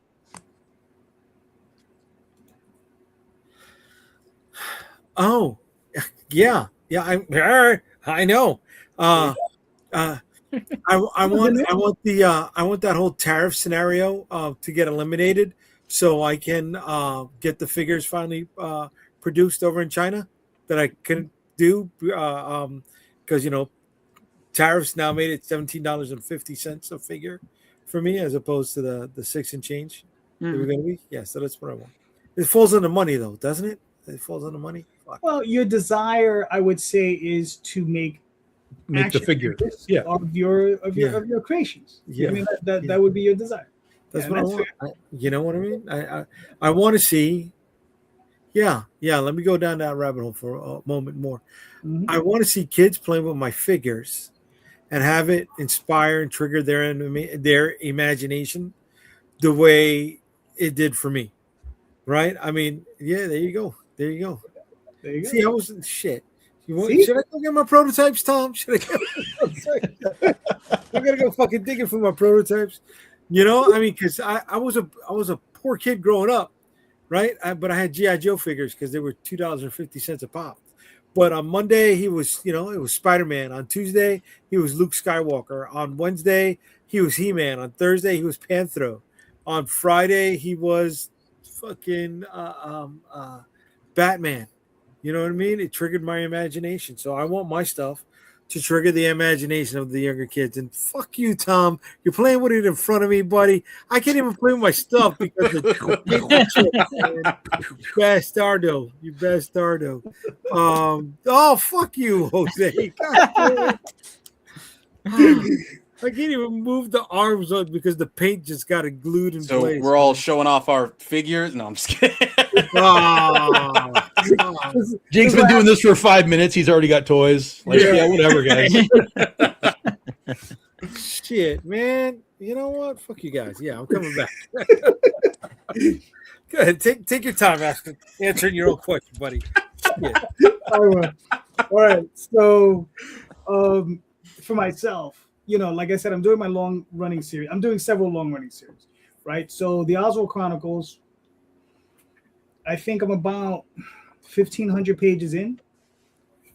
Probably another 1,000 pages to finish. So my goal is obviously to finish it and to compile it into my favorite format, which is big, thick, fat omnibuses. So that's what I want. I'm probably going to end up with 3 of them for this one story. So I think that's like my big goal. And the same thing for my other long running series, Tall Tales, and that one's to complete, and then it's just to complete them all. That's what I'm looking forward to. Well, I teased Jay, so now I got to do this. Yeah, You mean yeah, like yeah. this? Yeah, calm down. Yeah. Calm down. Right now, Yeah, but don't worry about it. When I break mine out, it'll be at least twice that size. It'll be like, I'm looking to make Chihuahua killers. So, if you got a Chihuahua, watch out. All right. Who do you guys use for printing, if you don't mind me asking? Okay. So domestically for short runs, I use a company called Mix'em. Okay. Right? That's for short runs, trade paperbacks. I don't use them for comic books. I think they're a little bit too expensive. I would suggest if you're going to do comic books, Philbo, because he's coming up. But if you want for like what Tom, I know Tom didn't use this printer for it, but there's a company called Quinn out in China. They would be the ones I would use for that. So, all right. Well, all yeah, right. especially if you're printing, if you want to print like a lot of units to have them, Yes. And you go to China, you can get a really low per unit cost. All right, there you go, Jay. I give you the spot. There you go. So if anybody's familiar with the Kenner Superpowers line, what McFarlane's doing right now, that's this was made simply because I thought, we could pull this one off. No, we couldn't. But the other stuff that I got, the 1/18 scale, the ones that are almost 4 inches, and they got 28 points, 32 points of articulation. It's tucked under a whole bunch of other boxes. So this is the easiest one that I can get right now. This is 1, 2, 3. That is really cool. 6 points of articulation. Yeah. Okay. So listen, man. I mean, if you sold some of that stuff behind you, you might be able to get that done. I know. Shit keeps going up, man. You know what I mean? That may have to happen. When's Galactus going to pull his weight? Dude. Things are going up, and they're never going to come back down. That's the problem. Yeah, unfortunately, you got so used to it, they're not going to come back down. So I use comic impressions. for my printing here. If I ever get to the point where I need to order thousands of copies, I'll probably go for. I thought I pronounced it Keen printing, but Quinn Keen. Everybody, I'm in New York. I'm an American. Quinn. Yeah, sure. They told me it's pronounced kin, right? I think it is. And I'm like tomato at this point. Yeah. Right. How do you spell it? How's it spelled? But like QIN. QIN. Yeah. Oh, okay. Yeah. So like I mean, if I ever get to a point where I need to order like 1,000 copies or something, that's like the printer. That's the printer I'll go to because it's way more cost effective. Look at it like this, dude. Print on demand, right? Is to get that quick turnaround, right? Yeah. To keep that revenue stream running. But offset printing, right? The bulk printing, that's for long-term growth. If you think you're going to be here for a while, right? You want to look at that. Now, the That's what I'm flip side to doing. that, I was though, is actually that- just asking out of plain curiosity. Like Yeah. I was just Oh, But the flip side to that is that if you 4 hours order later. 1,000 units, you got to have a place to put 1,000 units. Yeah, 100%. You're going to be sleeping on it. I do. Yeah. That's why earlier when I mentioned the thing about, going into the direct market, because if I go into the direct market, now I would go bi-monthly, 6 times a year, you end up with another batch of books. And even if you only end up with 200, by the end of the year, you'll have 1,200 books. And then by the end of year 2, you'll have 2,400 books. And, you're hoping that you're going to be pushing some of those out. But sometimes, you end up with more than just 200. You end up with. You're right. Or look at it like this. Let's say you're going to do 10 conventions a year, right? And, you can sell 100 books in each convention. Right. In 2 years, you can move those 2,000 units. Yeah, for sure. Right? So you want to look at that because you don't want to keep wasting money re-upping your inventory every 3 shows where you're paying $3 plus for a single issue. Whereas if you do bulk printing, right, you're paying less than $1. So you can earn some money there. But again, that's for long-term growth, right?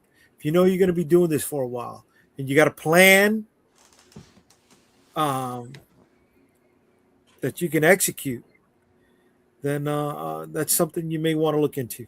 Plus, it's a fucking time saver too, right?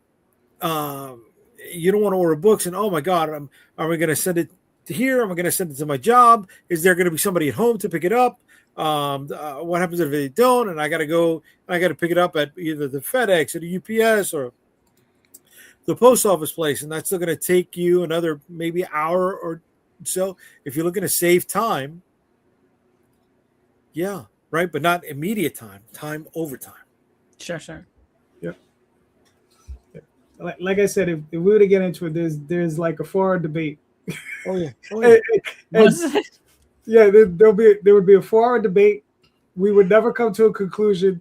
Right. We would only partially agree on a number of subjects. Yeah. And Yeah. That's how we have this conversation all the time. Yeah.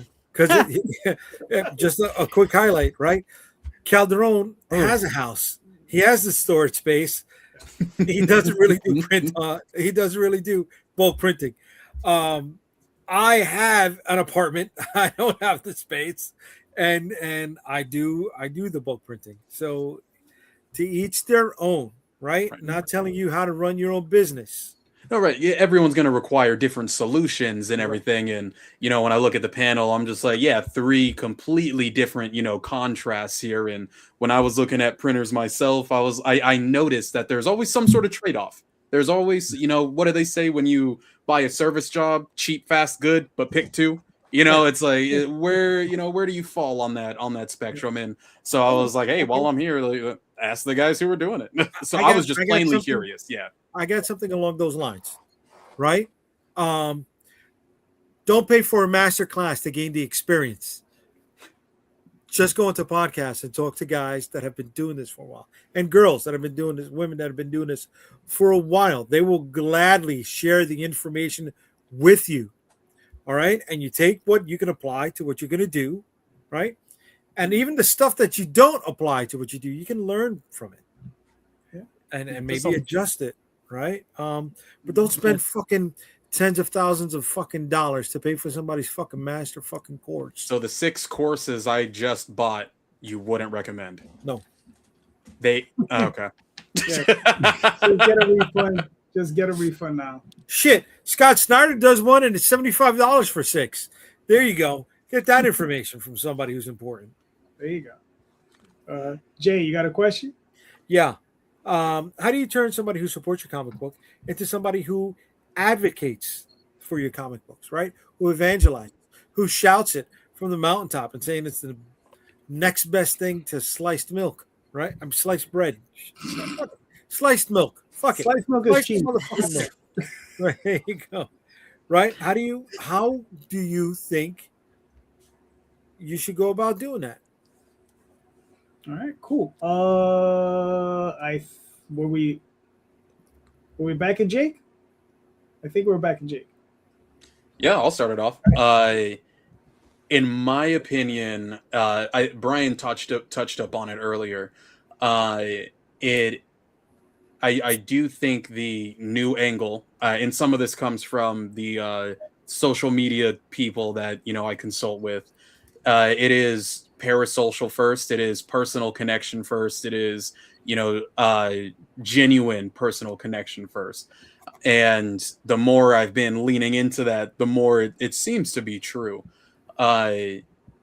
Because with just the saturation across, I'll say all industries, what's the difference between your superhero and that superhero, or what's the difference between your song and that person's song? And it kind of comes, I think you peel back another layer and it goes back to people's, like, they want to be on, the team of such and such and so and so.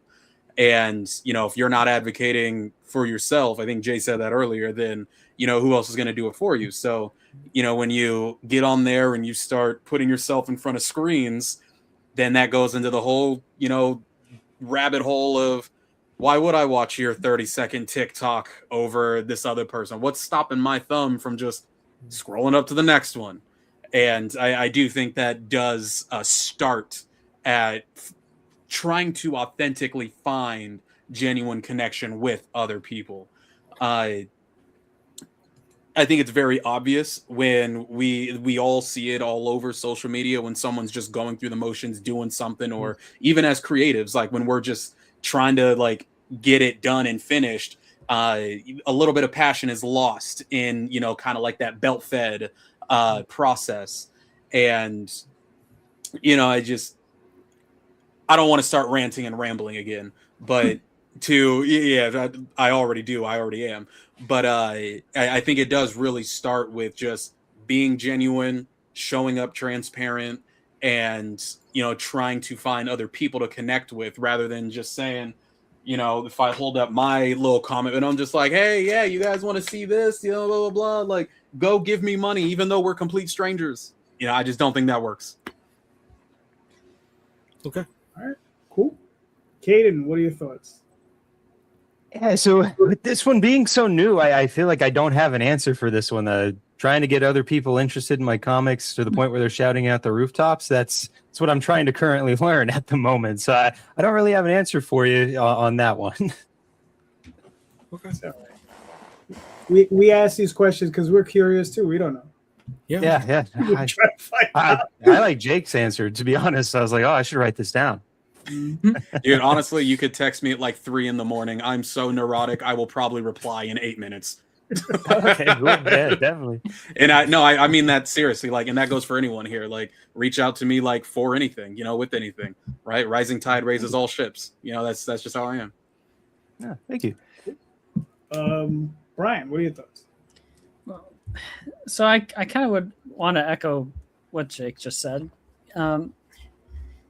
So it goes beyond in terms of like making like a good story or a good comic. Like people who get to that level where they're shouting from the rooftops about your work, they do that because they find like a connection within your work, and that comes about through kind of like putting yourself into it. It's how vulnerable you want to get with your piece is all up to you, but like it's that's in terms of how you organically do that, it's just something that can build over time. You know, you just build a story, build a world that people connect with, and people, characters that they can either root for or understand. You know, there's something, they feel something that relates to themselves.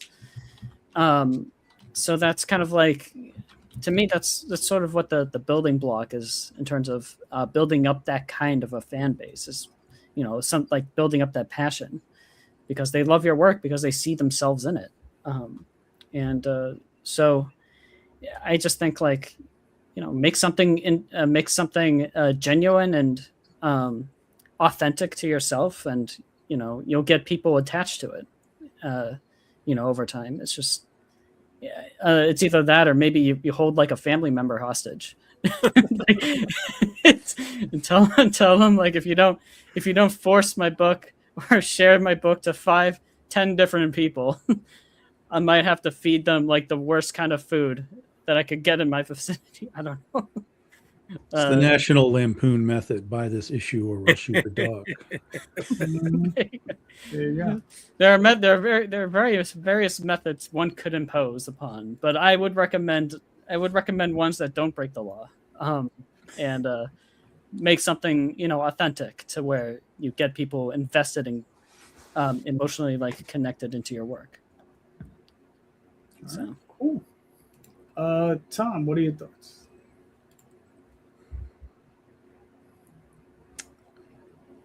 I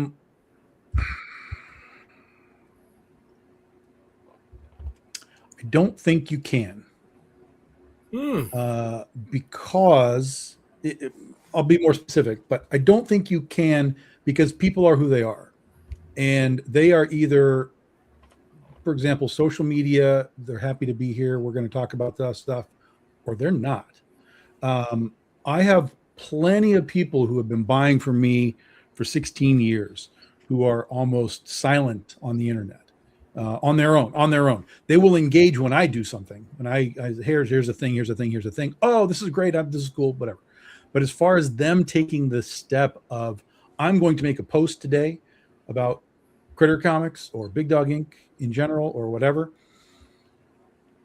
I don't think there's a way to coerce that in just a general organic sense. Now, the flip side to that coin is it's very easy to get people to talk about what you're doing if you do things along the lines of what Polito used to do, where he would have a post saying like, hey, post something about Coffin Comics and do a hashtag something, and at the end of the week we're going to give away 10 books to people who hashtagged our stuff.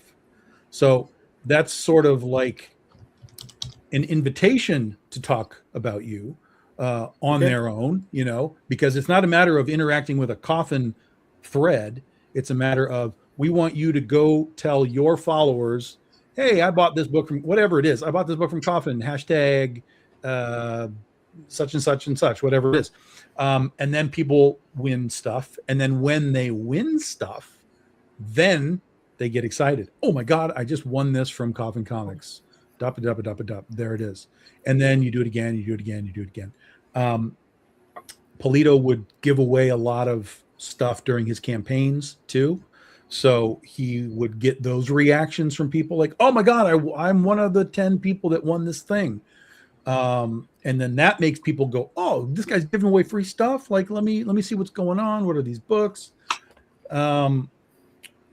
But and then over time, it is the result of all of that is an interactive community that does start to do it on its own. But it's something that you have to kind of build through snake oil to a degree, or you have to just sort of manufacture it in ways that people will get invested in it and decide like, yeah, I can hashtag Critter Toys are cool and see if I can win something, you know, fancy. But that's the reality, and that's algorithmic, and that's pushing your brand out in through. If 100 people do it, that's pushing your brand through 100 different algorithms, 100 different avenues to 100 different peoples, 100 different people. And then you hope that there's some sort of, return on that. But I think you really have to genuinely manufacture it to some degree to make them engage on their own. They can love what you do. And every time you put a book out, oh my God, I'm going to get that new book. I'm going to get that new book. But to get them to take the next step of, I'm going to talk about it, it just takes a different set of personality, and you can't, I don't think you can train that so much as you can sort of incentivize it. Yes, that's a great term. Yeah, incentivize it, and then maybe some of those guys get used to it, and then they do start to do it on their own just because they're having a good time, because the community builds and grows and they all kind of feed off of each other. And that's the Polito template. He's done that now for however many years with Coffin Comics. So that's kind of where I come from on that. That's a great one. Yeah. I have no friggin' idea.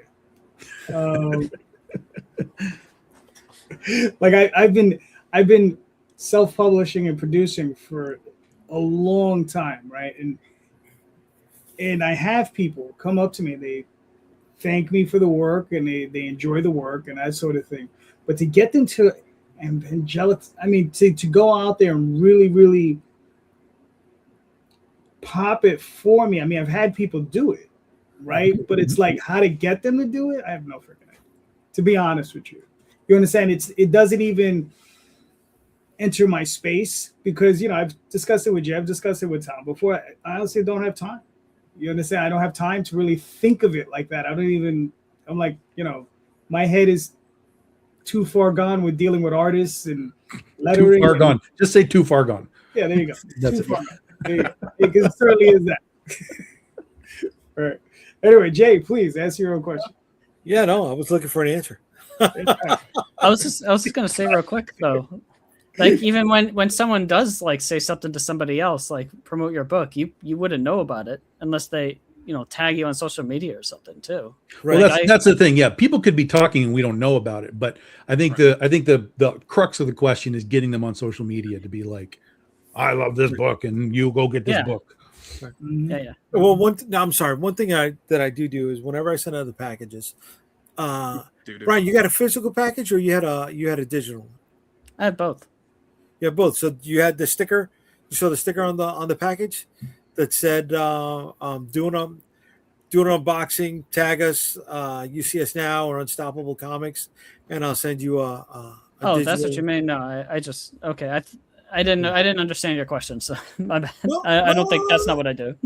No, I did that. I had some people, post their unboxings and post that stuff. And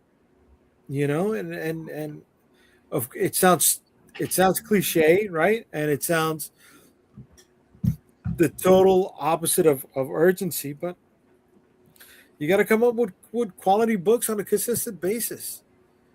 You got to know that you're dependable, and they'll let others know about it too. I got people that come to the booth at different comic book conventions and they bring others. Hey, check this place out. Hey, check this stuff out. Right. I don't know. I don't know other than being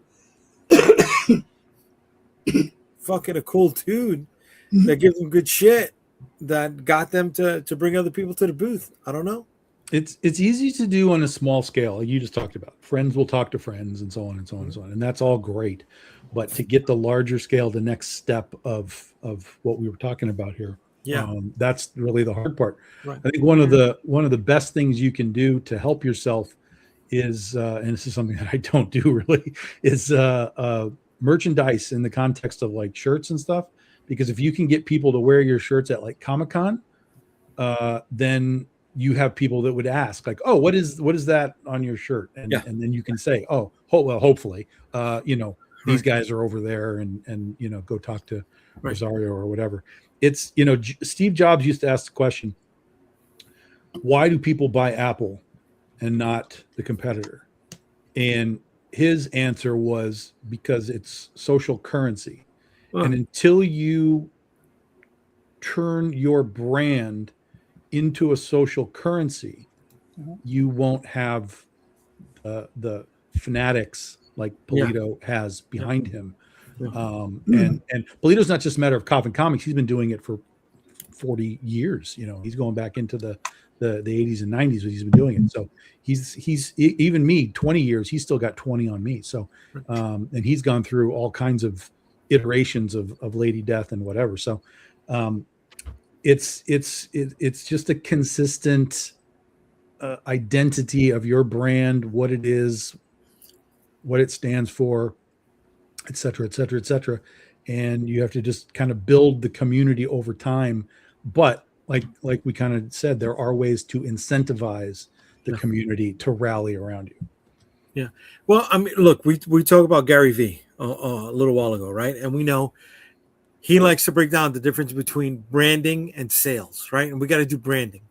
We have to do branding. Mm-hmm. And the biggest difference is that Nike does not sell you their sneakers. Coca-Cola does not sell you their soda. They let you know what they're making, and they give you the opportunity to buy that on your own. There's some earworm stuff that goes into it that keeps it in your brain.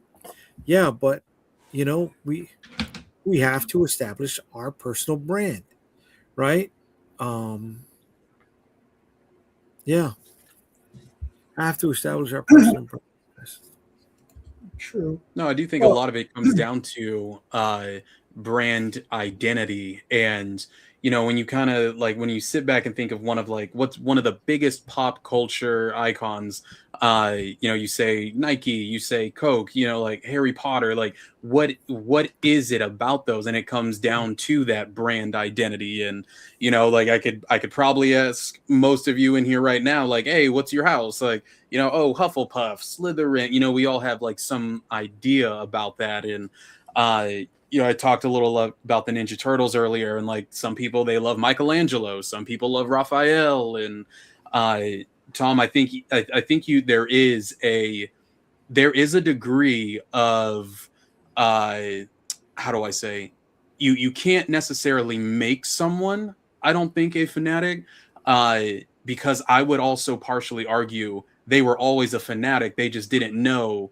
your work existed yet. And, you know, you could be like, I kind of think of the concept, like you could be the biggest peach farmer in the world, and at the end of the day, someone's just not going to like peaches. But then someone's going to really, really love peaches. And, you know, we don't get to decide who does like what and who doesn't like what. You know, all we can decide is to do the best job that we can. And then hopefully that we put it in front of someone who does end up loving it. And I do know think it exists. Say again. Let people know it exists. Yeah, 100%. And I do think a lot of that does come down to like identity. Like I think we all here have like our favorite TV shows, our favorite characters, our favorite, you know, and I do think that comes down to like a really fundamental innate sense of identity. So like taking a little bit of what both Jay and Tom said, I think there's actually a lot of overlap, you know, within that. Yeah. You know, it's funny is I started thinking about the question, and I've just over the last few weeks, we've been having a few discussions about what we can do to raise awareness, right? And one of them is reviews, right? One of the biggest sites to review on is Goodreads, right? And Goodreads has a section for comic books. I don't think it's very well used, right? But it's something that I think independent comic books would benefit from utilizing. If you can get your fans on there to start being evangelical about your book on that site, giving you reviews, giving you positive reviews, right? That at least begins that discourse for you where, you know, they start talking about it on there. Same thing goes with Amazon reviews. If you're selling your book on Amazon and people giving you positive reviews, it makes it easier, right? When you introduce it, when somebody new is coming in, they look at it, they're like, oh, okay, well, these 10 or 15 people really enjoyed it, maybe I'll like it, right? And then, you go on from there, right? So I think Goodreads, and there are obviously other sites, but I mean, that's the one I'm most familiar with. So, yeah. So at least I guess I didn't know nothing. So it's something. All right, It's one of the gentlemen. things you learned in the last 6 months. Exactly. Yeah, that is well, probably a little bit longer than that. But gentlemen, we've made it to hour 2. So thank you so much. All of you were fantastic. And let's start with Brian. Where can we find you and your work, sir? Well, below my name on the screen there, you'll see like a link tree to Fractured Heart Productions. You could also type that in the in the search bar, Fractured Heart Productions link tree, or just in general, you'll be able to find me. Find an online store where you can buy some of my work.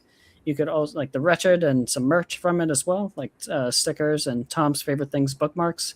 And we got also buttons. But yeah, you'll be able to find me on Blue Sky, Threads, Instagram, and Substack. Substack, Fractured Heart Productions. The rest of them, just my name, Brian Mannell. And and be sure to check out my pre-launch page for The Wretched #2 if you ever get a chance. All right, cool. It does Kaden, look good. Yeah. Well, thank you.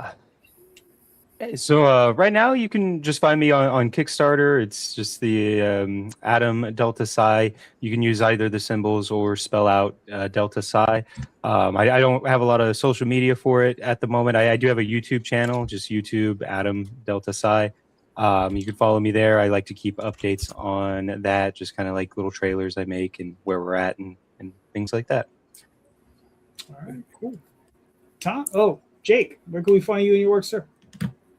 Ashes Over Neon everywhere. You can type it in Google. You'll find the website. Go on TikTok. You'll see my ugly mug 3 times a day. You'll see me going live. Instagram wasn't really the best for the analytics, but you'll still find a little bit of stuff there. Yeah, the TikToks, the YouTubes. On YouTube, I do some longer form stuff. I get into more of the music side of things. If you want to hear more of the soundtrack, I go through like the mixing process, mastering this, blah, blah, blah. So just, I'm different platforms will find different things, but just Ashes Over Neon everywhere. All right, cool. Tom? BigDogInc.com. Get your books. We got 2 shows left this year. We'll be in Monroe in September with CB Zane, and we're going to be debuting the new Critter series artist. He's coming up from Texas to be there for the show. And then in Akron, we wrap it up with Akron Comic Con in November. Cool. Jay? UnstoppableComics.com is where you find all of my social media links. We're on everything. Just depends what it is because the name's changed. So check out UnstoppableComics.com. You'll find all my links there. On Friday nights, Comic Book Streamland on YouTube with these guys. Brian, I haven't seen you show up in the comments in a while, buddy. Come on, just say what's up. All you got to do is say what's up. Sometimes people win shit. Just take part of the chat, right? We give away pins, books. Yes, we've given away pins, we've given away books, we've given away the Holofoil trading cards. One time, everybody in the panel gave something away, and there was only one winner, and he won a ton of shit. I got coffee from Marvin and a gold foil book, fucking a 3-pack from Tom. Calderon sent a whole bunch of digital stuff. I sent cards. That dude, Brad Arney. I haven't seen him in a minute, but he won a lot of shit. So that's Friday. Then Sunday here on Indie Comics Explained with these guys. Then this Saturday, I'm going to be where in Massachusetts, Brian?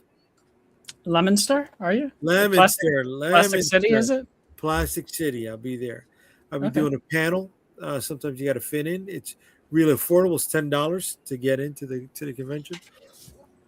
It's a really awesome thing, and they want you to spend money at the tables. And October, New York Comic Con booth 1971. Okay. Very nice. Okay. You can find me on Instagram, Twitter, Facebook, all those different places. Primarily now on Kickstarters, Sunday nights with these guys, Friday nights with these guys. But like I said, primarily on Kickstarter. Go check out the Oswald Chronicles currently running. And just remember, everyone, please check out the show notes. In the show notes are links to all of these creators' campaigns. So click on those links, buy some books. These creators are all creating like books that they're proud of, books that they're excited about, and in books they just really, really want to put out in the world, right? And I'm happy for them, proud of them. Go buy those books because they're awesome books. And without your help, they're not going to be able to continue to do it. So please help them out because they're all awesome. So thank you, everyone. And just remember, read more indie comics, especially ours. Have a good night, everyone. Thank you. Thank you very much. Thank you. Have a good night. Good night.